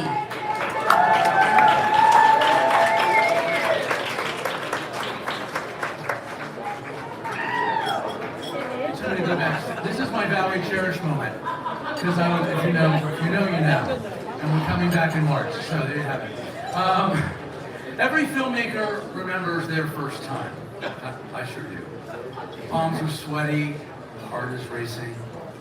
Is the lighting right? You're probably making it with someone who's doing you a favor. And then if it's going really, really well, you don't want to peak too soon.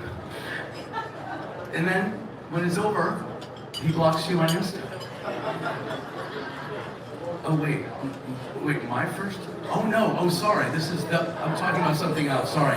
Never mind. The nominees for Best First Feature are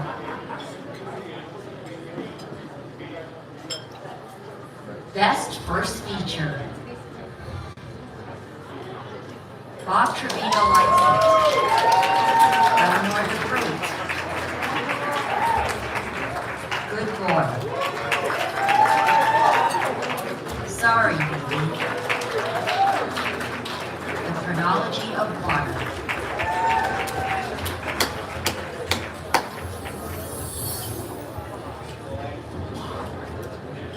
looks like the winner had somewhere else to go. But the Astra goes to Sorry Baby. I will accept them on behalf, and I'm sure they want to thank every single person who helped them finance their movie. Have a good night.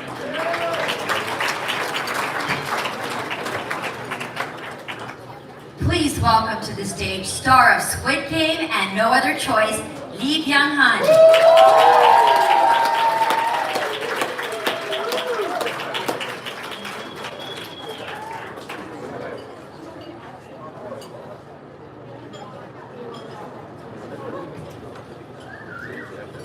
No, I don't need a prompter.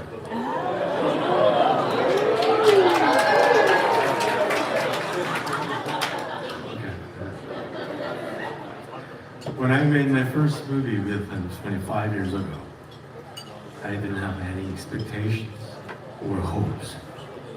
That's because his career at the time was only 2 big failures. I wasn't any better. I also had 4 films that flopped. The fact that a failed director and a failed actor were working together was a bit funny and very worrisome. When that project released, it rewrote Korean film history and broke box office records. Starting with that movie, cinephiles around the world started waiting for his next film, and his work has become a Bible for aspiring directors. If I can say so myself, he's a living legend. A legend in his prime, whose films we are not looking back on, but will continue to influence a generation with every masterpiece that he makes. Let's take a look.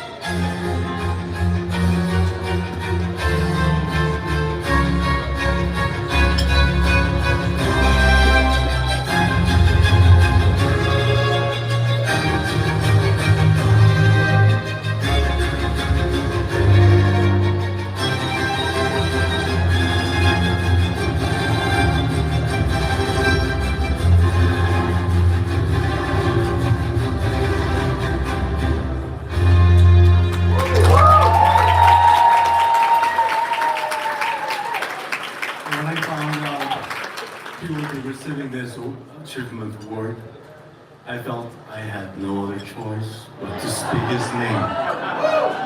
I'm honored to be the one to present him, Director Park Chan-wook.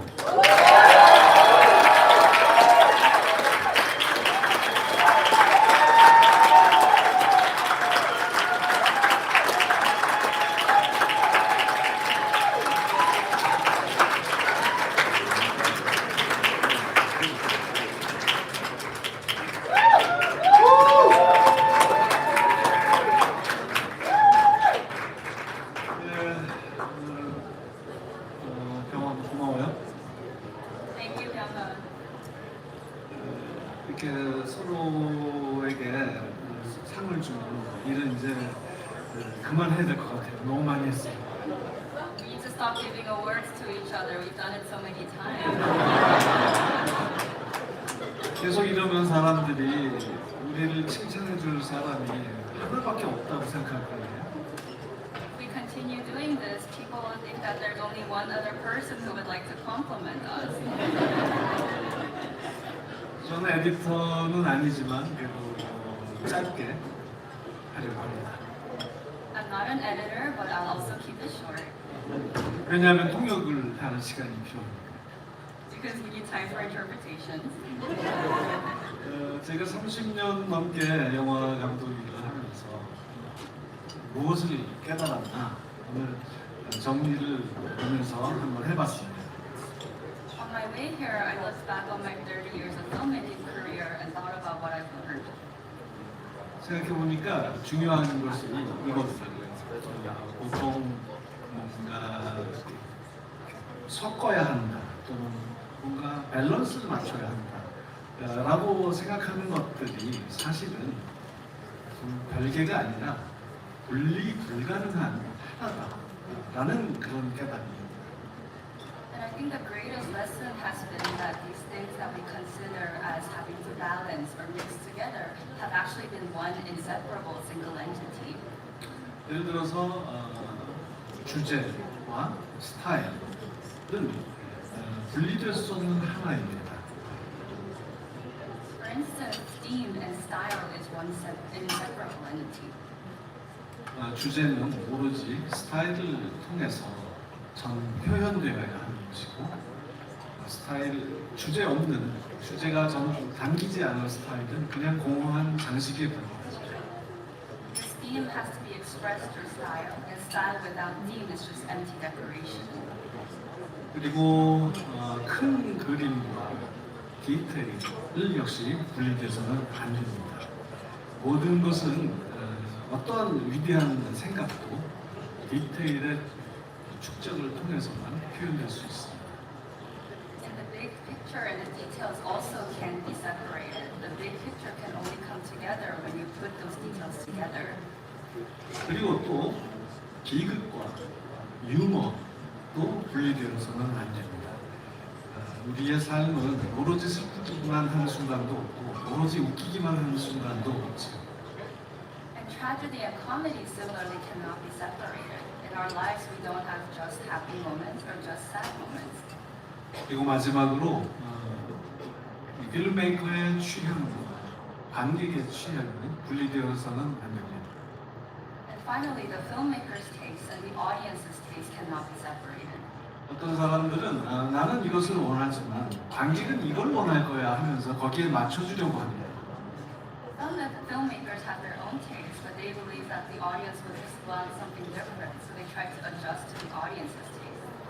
근데 그렇게 하면은 결코 진실된 예술을 창조할 수 없습니다. But if you do that, you won't be able to create true art. 그리고 그렇게 하는 일은 그렇게 하는 일은 결국은 반드시 관객을 과소평가하는 그런 실수를 범하게 됩니다. And ultimately, you make the mistake of under-evaluating your audience. 오늘 참여해주셔서 감사합니다.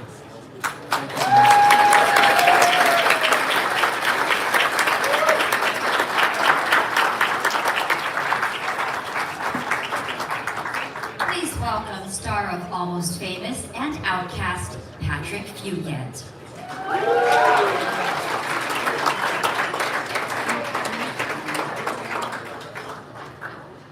Good evening.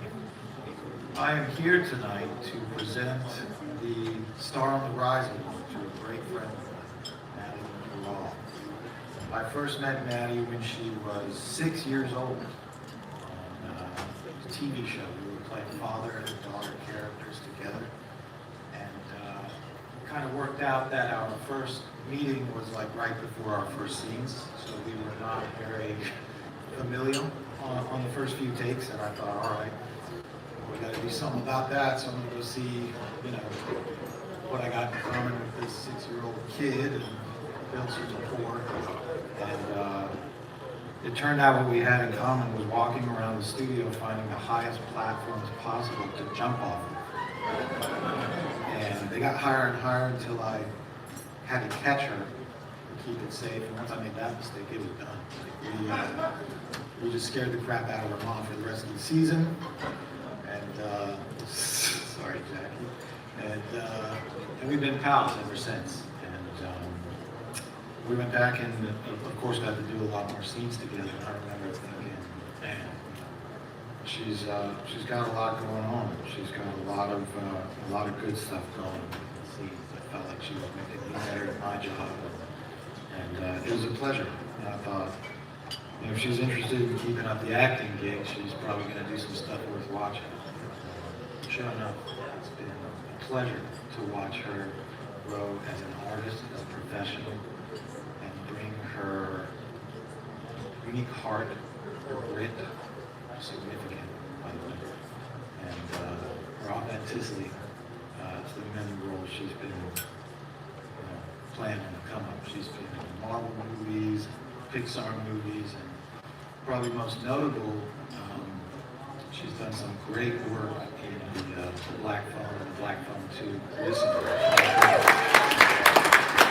She's a producer. She just turned 17. She's already producing stuff, which is like a bit of a obnoxious flex, but that's probably the smart thing to do, Maddie. You did a great job. That stuff's all very impressive, and I'm excited to see you rise even further. But I think what I'm most proud of and most grateful for is your character and our friendship. It's a friendship that made me realize how excited I was to be a father in my own life. And so thank you, Maddie, for your love and your friendship. I love you. I didn't mean to make you cry. I'm very honored to be asked to present you with the Star on the Rise Award tonight. Set it up for Madeline Monroe.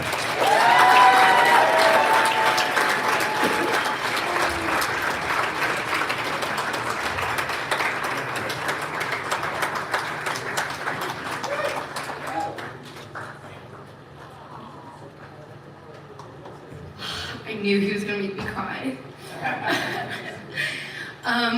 Thank you so much to Patrick, first of all, most importantly. You've been not only one of the biggest mentors in my life, but also like a second dad. I swear I don't usually cry, like I swear. You've taught me so many things, like to be kind and genuine, and most importantly, to stay humble to everyone. But most importantly, you've taught me what a true friend is, and that your word means everything.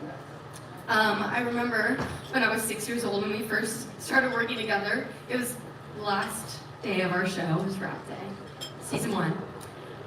He wrote me this letter, and he talked about how being a child actor, it can get very challenging, and you know, you have to make sure not to lose yourself. But he also said that it's so hard to leave people that you've grown to love so much, especially in such a short amount of time. And at the end of that letter, he made me a promise that he would never disappear from my life, and I can definitely say that he has stayed true to that. Oh, this is so embarrassing. Oh my God, I don't even know if you've seen me actually cry except for on set. But yeah, so thank you to Patrick, most importantly. But also, okay, thank you so much to the Astras for this incredible honor.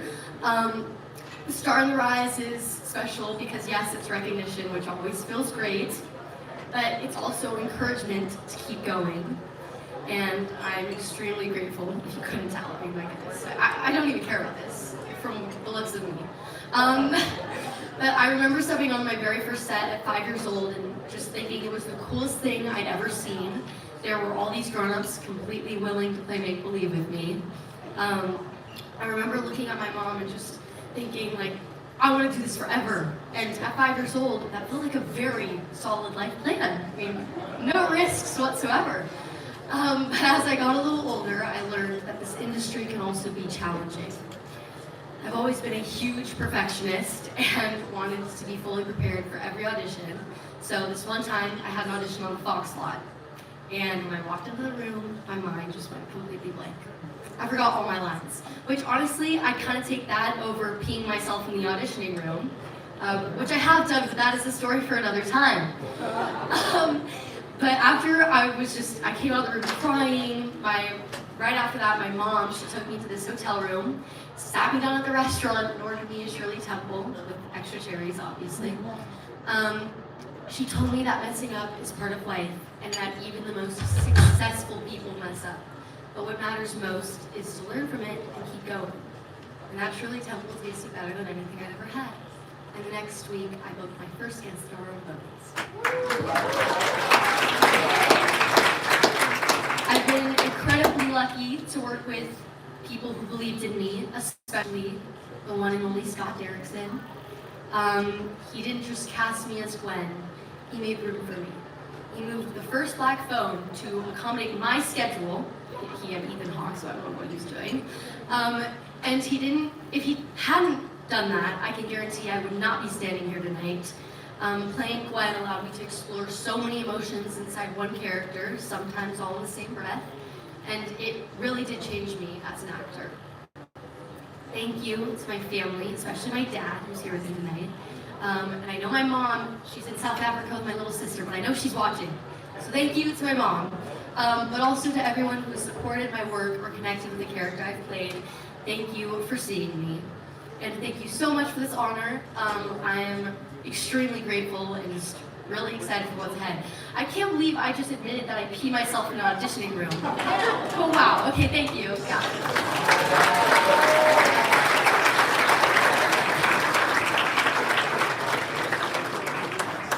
Please welcome Lenore Zan and Adrian Huff for Best Animated Feature. Well, hey there, y'all. How are we all doing tonight? Sugars? Hello, my sister. Hello, brother. It's nice to see you and nice to be here. Thank you so much to the Astras for welcoming us all. And I heard tonight that we're all misfits and dreamers. And I think that is beautiful because we need to try and make the world a better place, even in a world that hates and fears us, like the X-Men. Like the X-Men. Exactly. So we're here to announce the best animated features. And it's no surprise that 4 of the top grossing films of 2025 were animation. People love to visit worlds they only dream about, especially when they kill demons, because there's 2 nominated demon-killing films this year. You know, animated films really expand your imagination, and they're team efforts. And make the unimaginable feel so real. They do. You know, the best nominees tonight for Best Animated Feature Film are... Let's see. Best Animated Feature. Arco. Demon Slayer. Castle. In Your Dreams.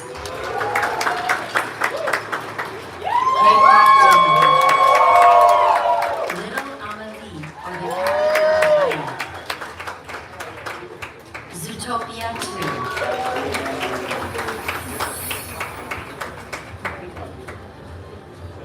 Wow, that's amazing choices. I've seen them all. I love them all. And the Astra Award goes to...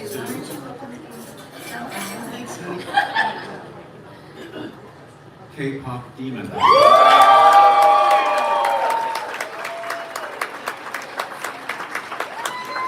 here's a little golden statue for all of them.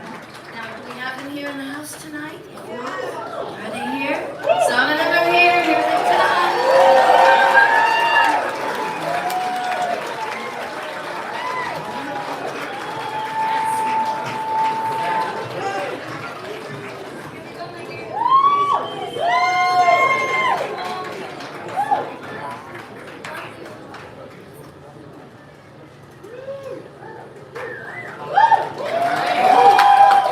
Thank you so much on behalf of Maggie, Chris, Michelle, Ian Eisendrath, everyone, you know.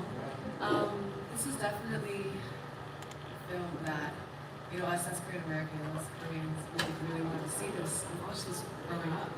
So seeing this, you know, receive so much love means so much to us.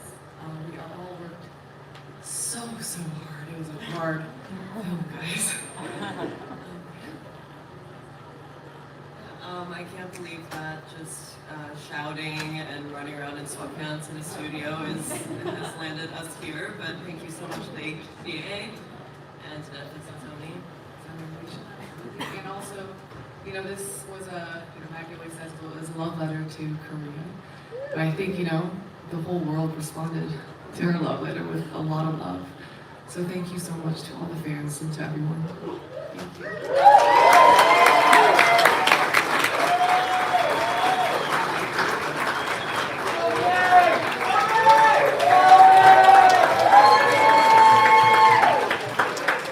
We hope you're enjoying our show. Now, please welcome back to the stage Astra's Executive Vice President, Matthew Cole Weiss.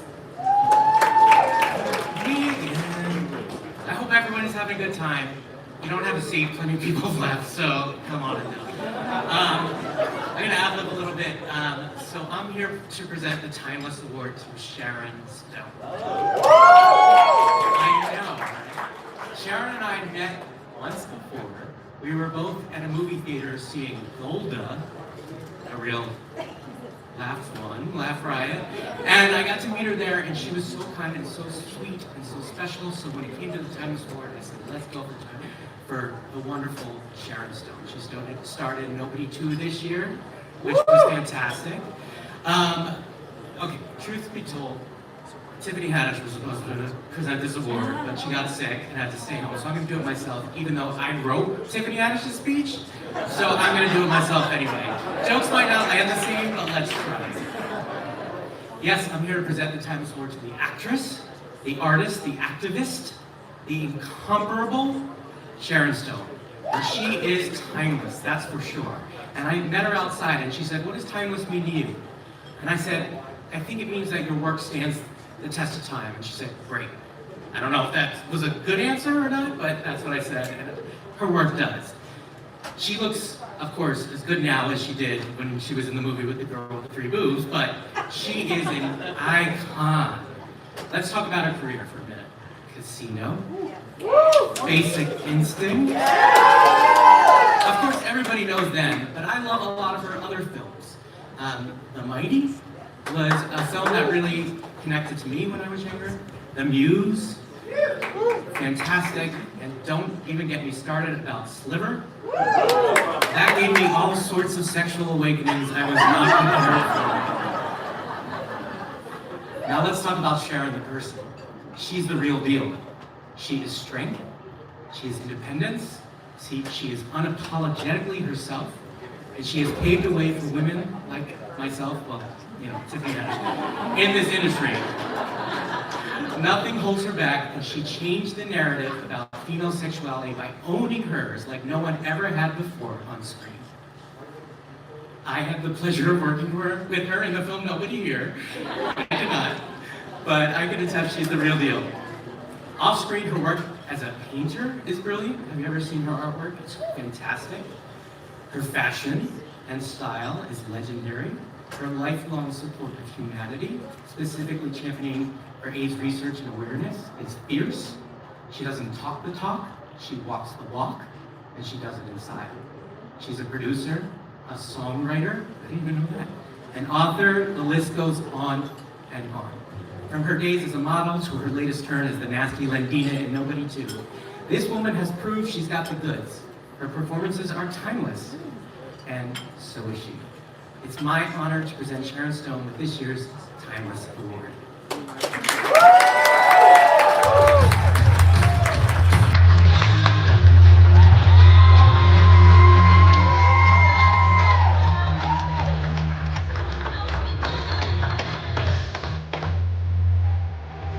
It's pretty stupid to write a book about killing and then kill somebody and describe it.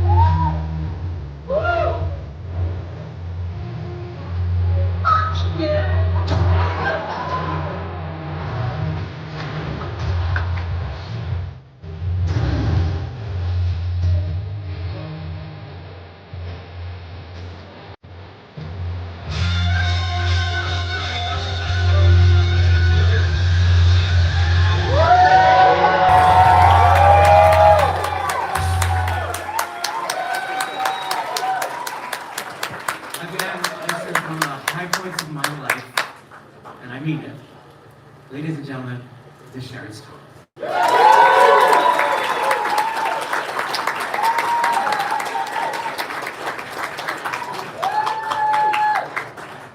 And to the kids at my table who wondered, who the fuck took that chair? Now you know.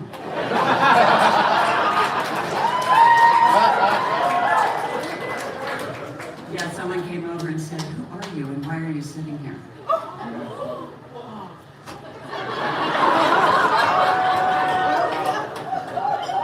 As she said, fuck you.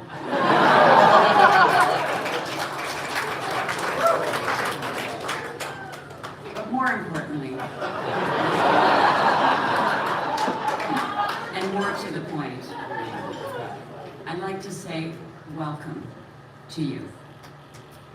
And I'd like to say, this is an opportunity that I like to say, because I started my activism work when my fame kicked in. And I'd like to give you an opportunity to start your activism work now that your consciousness has kicked in. Because fame without awareness, success without purpose is pointless.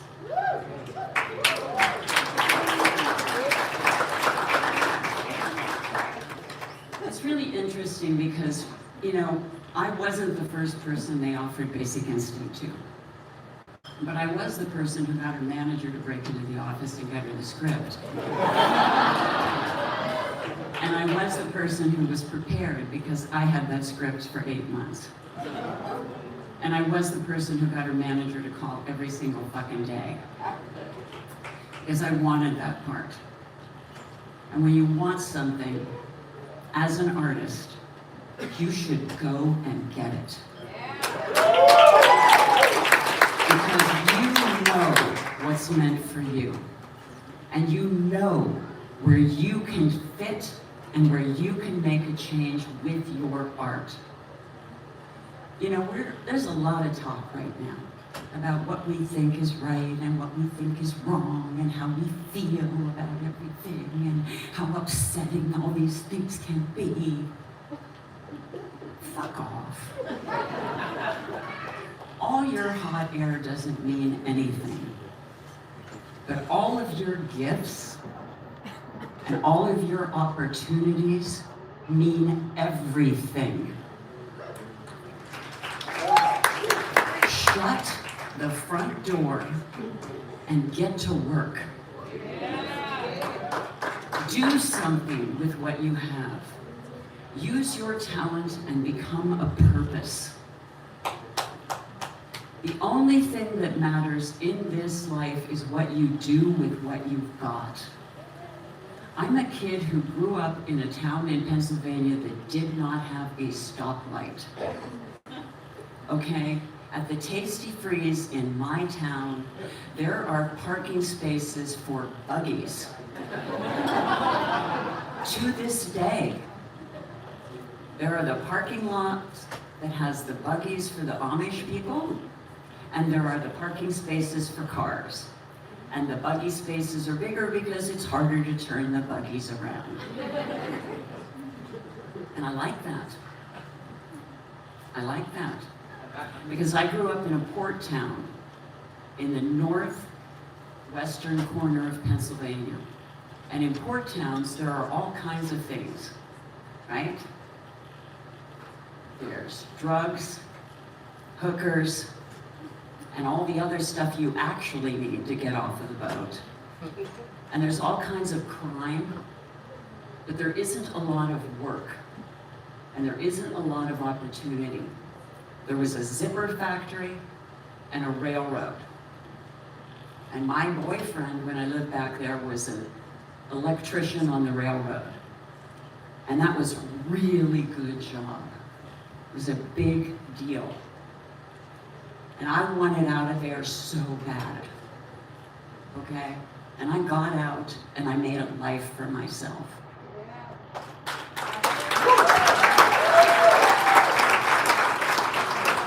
And then I went on to demonstrate what different lives could look like and what different lives could feel like. Because I felt a lot growing up in that environment. I felt a lot about the Amish people that I grew up with. The people who taught me how to raise a house, raise the sides, and then have a party when we put the roof on. Okay? I felt a lot about my dad driving an hour away to work in a factory swing shift. A guy I barely ever saw. A guy who then went hunting with my brothers so that we could eat the food he hunted and got. And then my mother grew a garden and we ate the food that she canned in the heat of August so that we had fruit and vegetables to eat through the winter. That's how I grew up. I did not grow up in a $30,000 evening gown. Okay? Everybody thinks that what we do is all sunglasses and flashbulbs, but it isn't. It's a lot of seasons of strikes and illnesses and no jobs, and how the fuck am I gonna pay my bills? That's what it really is to be an artist. So what is it to be timeless? It is not a bunch of people pushing buttons on social media. It isn't. It is when you are on the road and you meet people and you are kind to them and you see them and you talk to them. It is when you make more money than your crew and you realize that you should not be eating off the craft service table because you are not carrying cable. You are not hauling electric. You are not dragging shit through the rain and snow. What you should be doing is be putting better food on that craft service table because you make more money. And I don't care if you stop at the donut store and buy 12 dozen donuts. That's going to matter to your crew. It is treating your crew like they came from where you came from, because they did. Clark Gable didn't come from Park Avenue. Humphrey Bogart, Lana Turner, whoever old movies you watched on black and white television, wherever the fuck you actually came from. Okay, those people didn't arrive in a $30,000 gown. They didn't. They had dreams just like yours. And remember, so does every other person dragging cable. Every one of those Teamsters, they're working for you. Clean up your trailer, hang up your clothes, and put your fucking trash out at the end of the day. And on your day off, go to the hospital. Do something decent. Be decent. You know why you like Taylor Swift? Because she's decent. Be decent. That is what it means to be timeless. Be a decent person. And when you're on the road, don't use those rules. What goes on the road stays on the fucking road. Because you know what? It doesn't. You carry it home in your consciousness. You carry it home to your family, and you carry it home to your friends. Carry home someone you're proud of. And you too will be timeless, whether the people at your table know who you are or not, because here's what I'm going to tell you. You know who I am now.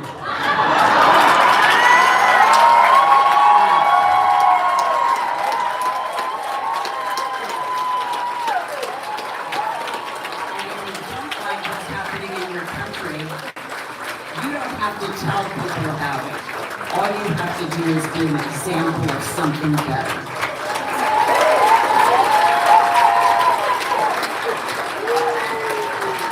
Thank you, Sharon Stone.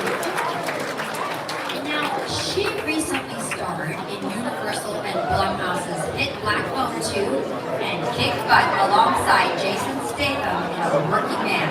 And you know him from All American and Cobra Kai. Please welcome to the stage Ariana Rivas and Terrell Hill. Hello, Sharon Stone, everyone.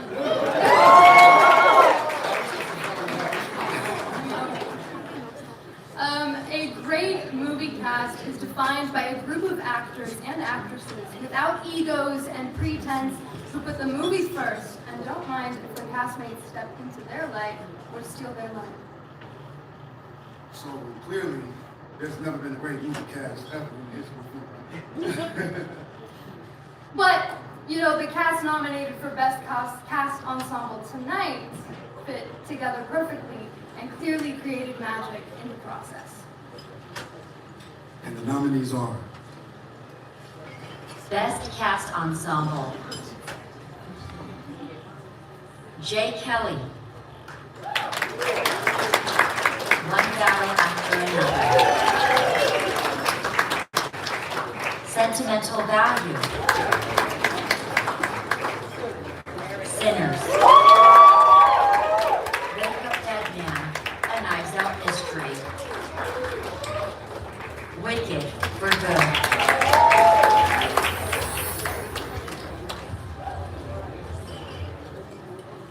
Okay.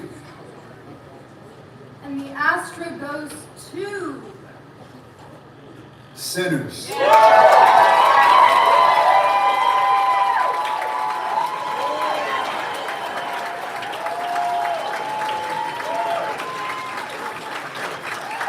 there, everybody. Remember me? I'm still there. And meet the young phenom. I call him young Sylvain. Come on.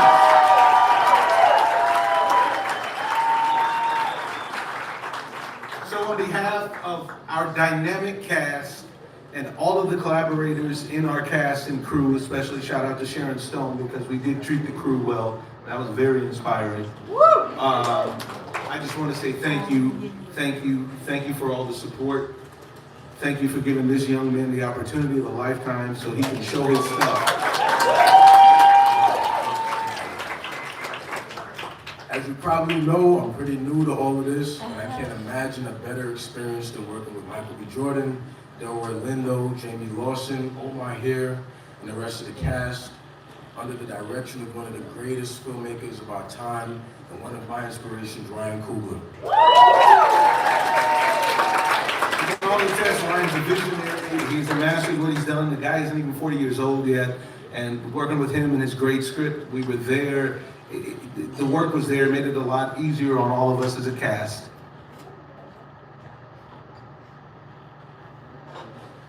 Yep, we also want to shout out our incredible casting director, Francine Maisler. Discovering our audition tape.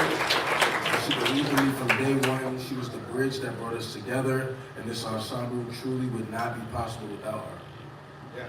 So thank you again for this honor. Thank you on behalf of Warner Brothers, and thank you guys. Onward and upward.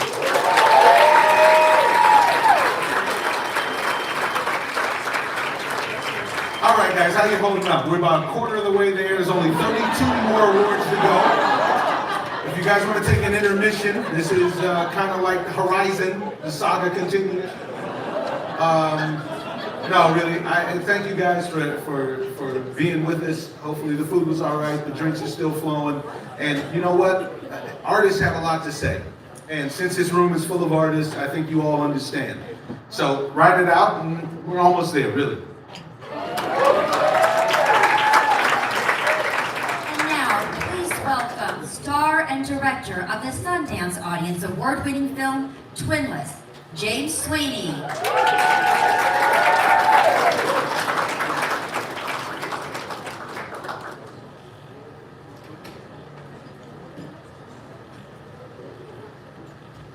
All right, I'm more prepared this time. I've heard it said that people come to our lives for a reason. Dylan came to my life in 2020, my favorite year. He was not my first choice for Twinless, but he was my last choice. I could see him playing the engagement, the straight one. My perception of Dylan was of an intellectual actor. He's escaped a series of mazes. He interned for Google. Can you really convince anyone that he doesn't know the difference between a lemon and a lime? And then I met him. I learned Dylan to be a confident, percipient, and wildly versatile artist who can make you laugh, move you to tears, and spoiler alert, beat the shit out of you. He's a whole lot of man with a sweet sass, and he delivered my personal favorite performances in 2025. Dylan, I'm so grateful you're in my life for good, and I'm honored to present this Game Changer Award to you.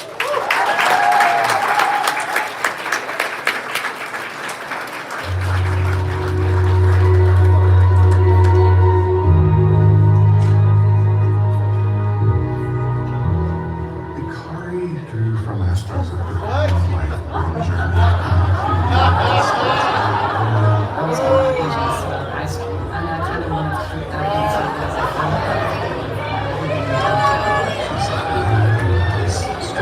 Thank you so much.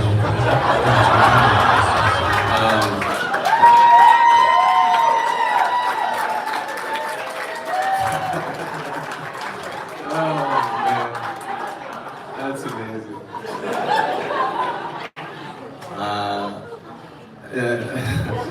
I'm Brendan. Thank you. Thank you. No small potatoes here. Oscar winner shows up. No, so let's just reel this down a little bit.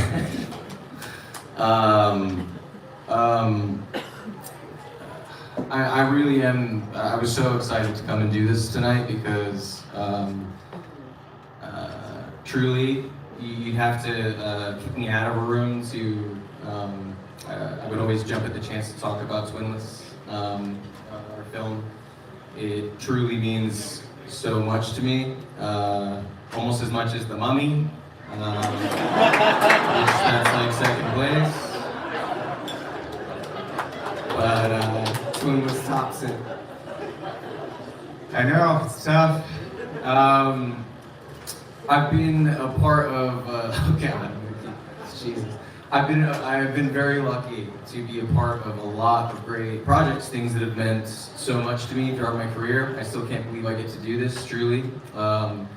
Still feels like yesterday that I was a senior in high school and my manager, Liz York, who is here tonight, she was filming me like my mom earlier. Sorry, but you called my cell phone. I was in class, and I'm so glad I took that call. And it's just still so wild to me that I don't know. All these things have happened in my life, and yeah, I was gonna put your thank you later, but I'm just going to it now. So I want to throw a thank you to my manager, Liz York. 16 years we've been together, and I wouldn't have any of this without you, truly. What? That might be technical director and stuff going on. I don't know, this has been a wild one. Hour 4. Let's do it, baby.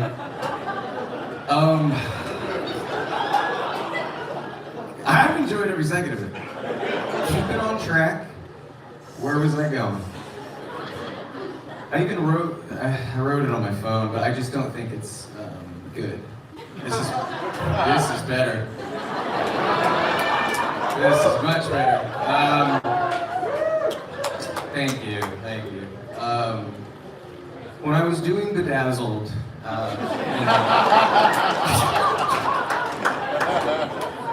that's the last one, I promise. No, so anyway, I've had so many amazing experiences that I hold very dear with me. It's an amazing thing that we get to do, opportunity. I've been thinking so much about this, and I don't know if it's, for a lot of reasons, but just so many people don't get the chance to even do this, and let alone, the chance to, I don't know, have a moment of success or a moment of something that you can hold with you for the rest of your life, I'm so lucky to have so many of those things for myself, and Twinless, is paramount among them. I feel like I was manifesting this, you, James. I want to throw it to James now, because this is most of where I wanted the bulk of my speech to be, but that's gone by the wayside. They said you have 2 to 4 minutes. Where am I at? Thank you, I will. Brendan here at your service.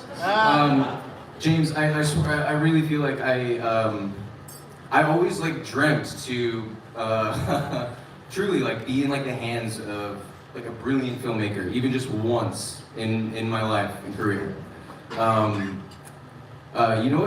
You know what? Decent people do. Don't text during speeches. Truly, I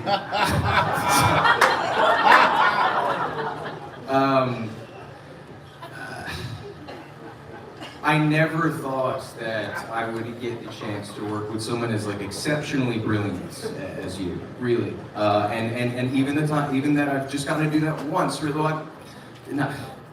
Oh God, losing it. I will hold this experience with me forever, James, and it's all because of you. You made this entire film. You were the reason for it, I thank you so much for believing in me when I don't think that a lot of people would have. Thank you for seeing me, for listening to me and supporting this kind of, you know, from the first time we talked, this intangible sort of connectivity that I felt to these characters, you know?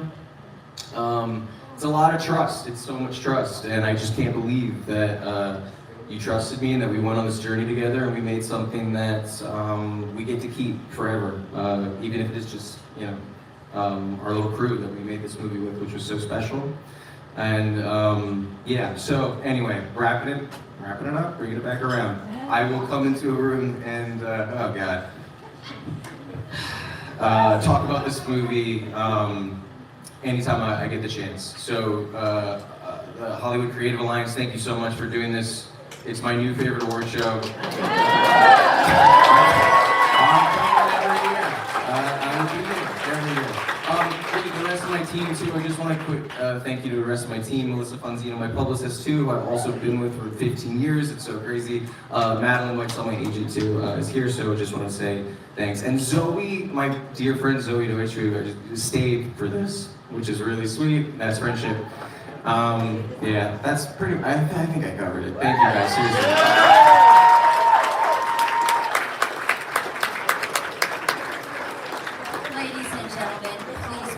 Star of the film Rental Family, Shannon Gorman.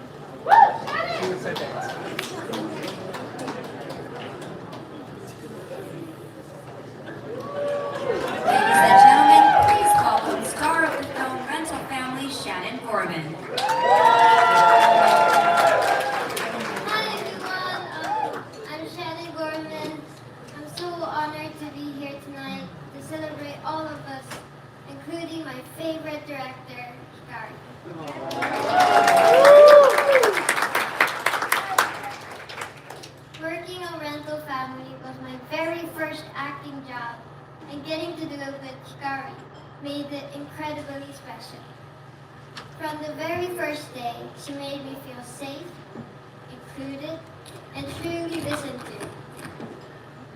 Even though I was the youngest person on set. Shikari has an amazing way of seeing people for who they are. She tells stories that are both funny and emotional, and she brings kindness and care to everything she does. Watching her work showed me how powerful storytelling can be, and she has been a huge inspiration to me.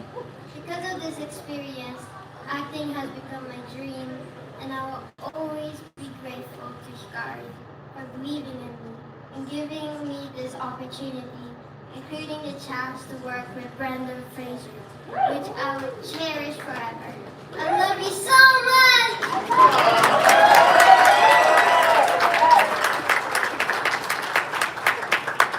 It means so much to me to present this award to someone I admire so much.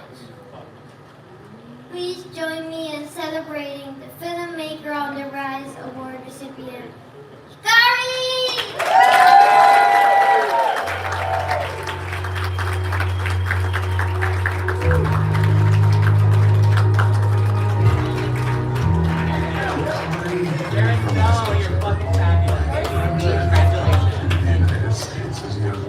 I was only Asian throughout high school, and I kind of wanted to put that into what does it feel like for a foreigner living in Tokyo. She's a creator who has strong intuition of the human condition, and to do that with sincerity without ever being mawkish or cliche. Do you have anyone left? I have you now. She doesn't do a lot of takes, but she prepares a lot. You have a feeling of it not being rushed, like there's authenticity to it. She has talent for extracting performances from actors. And then you kind of like give him just to, grab a hug, just to hug him. Oh. It was one of the most eye-opening experiences I've had in my career.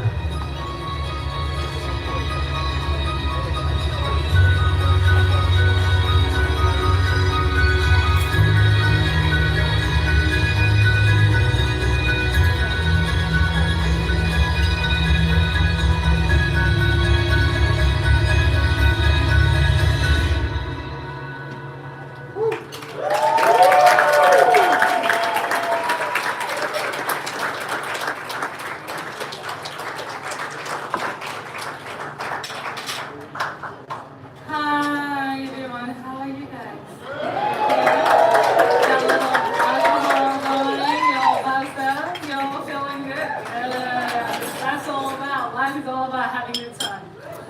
I'm gonna read this little thing, but thank you, Shannon. This girl, she never acted, ever. And guess what? She was nominated for a Critic Choice Award.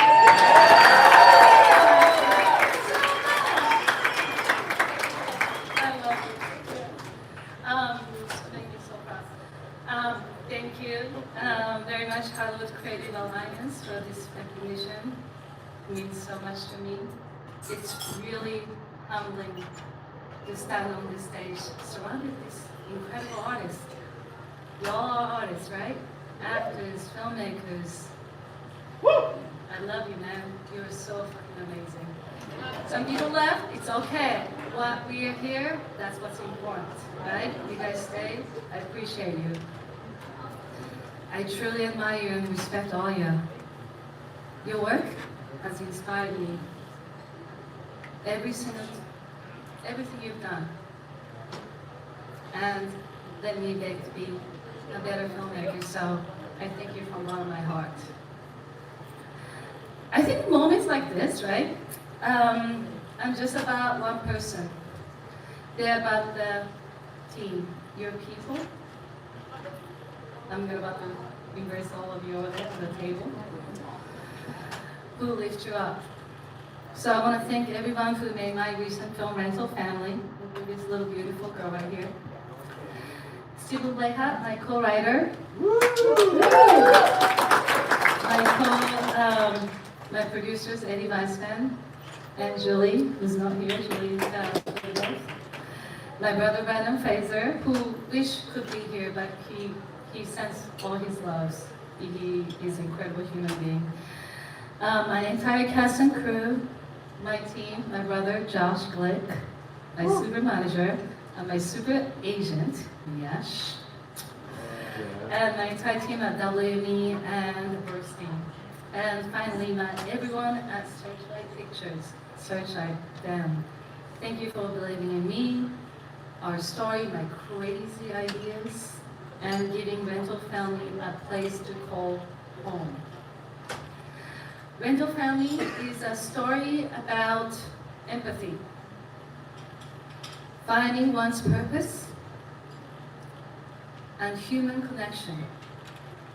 For me, that's what cinema is about, right? It connects us, allows us to look inside and out, to look past our differences, regardless of our culture or background, to see each other for who we are.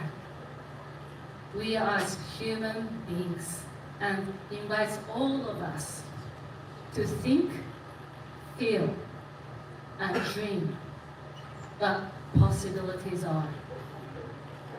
So I will do my very best. And thank you, brother. And continue to play my part to share love and my light through to the world, through stories. Domo arigato, Mr. Roberto.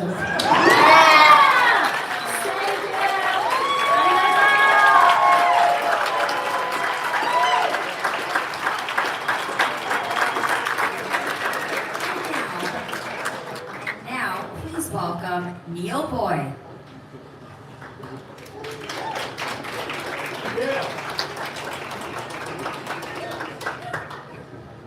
This year, in honor of Guillermo del Toro, the Astra Awards would like to announce a brand new honorary award called the Animation and Cinema Award. And for the first year, Demon Slayer Infinity Castle will be awarded. Those who have watched Demon Slayer Infinity Castle will notice it is visual, epic storytelling, and it reminds us to set your heart ablaze.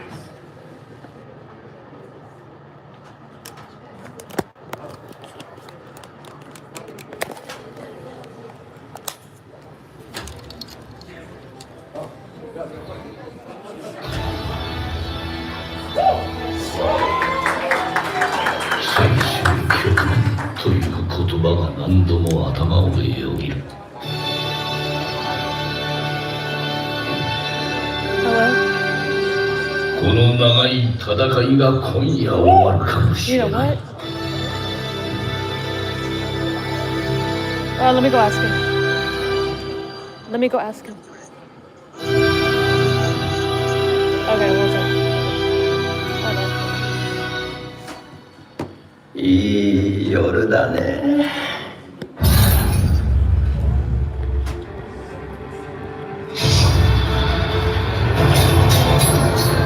久しぶりだな、全員ズ。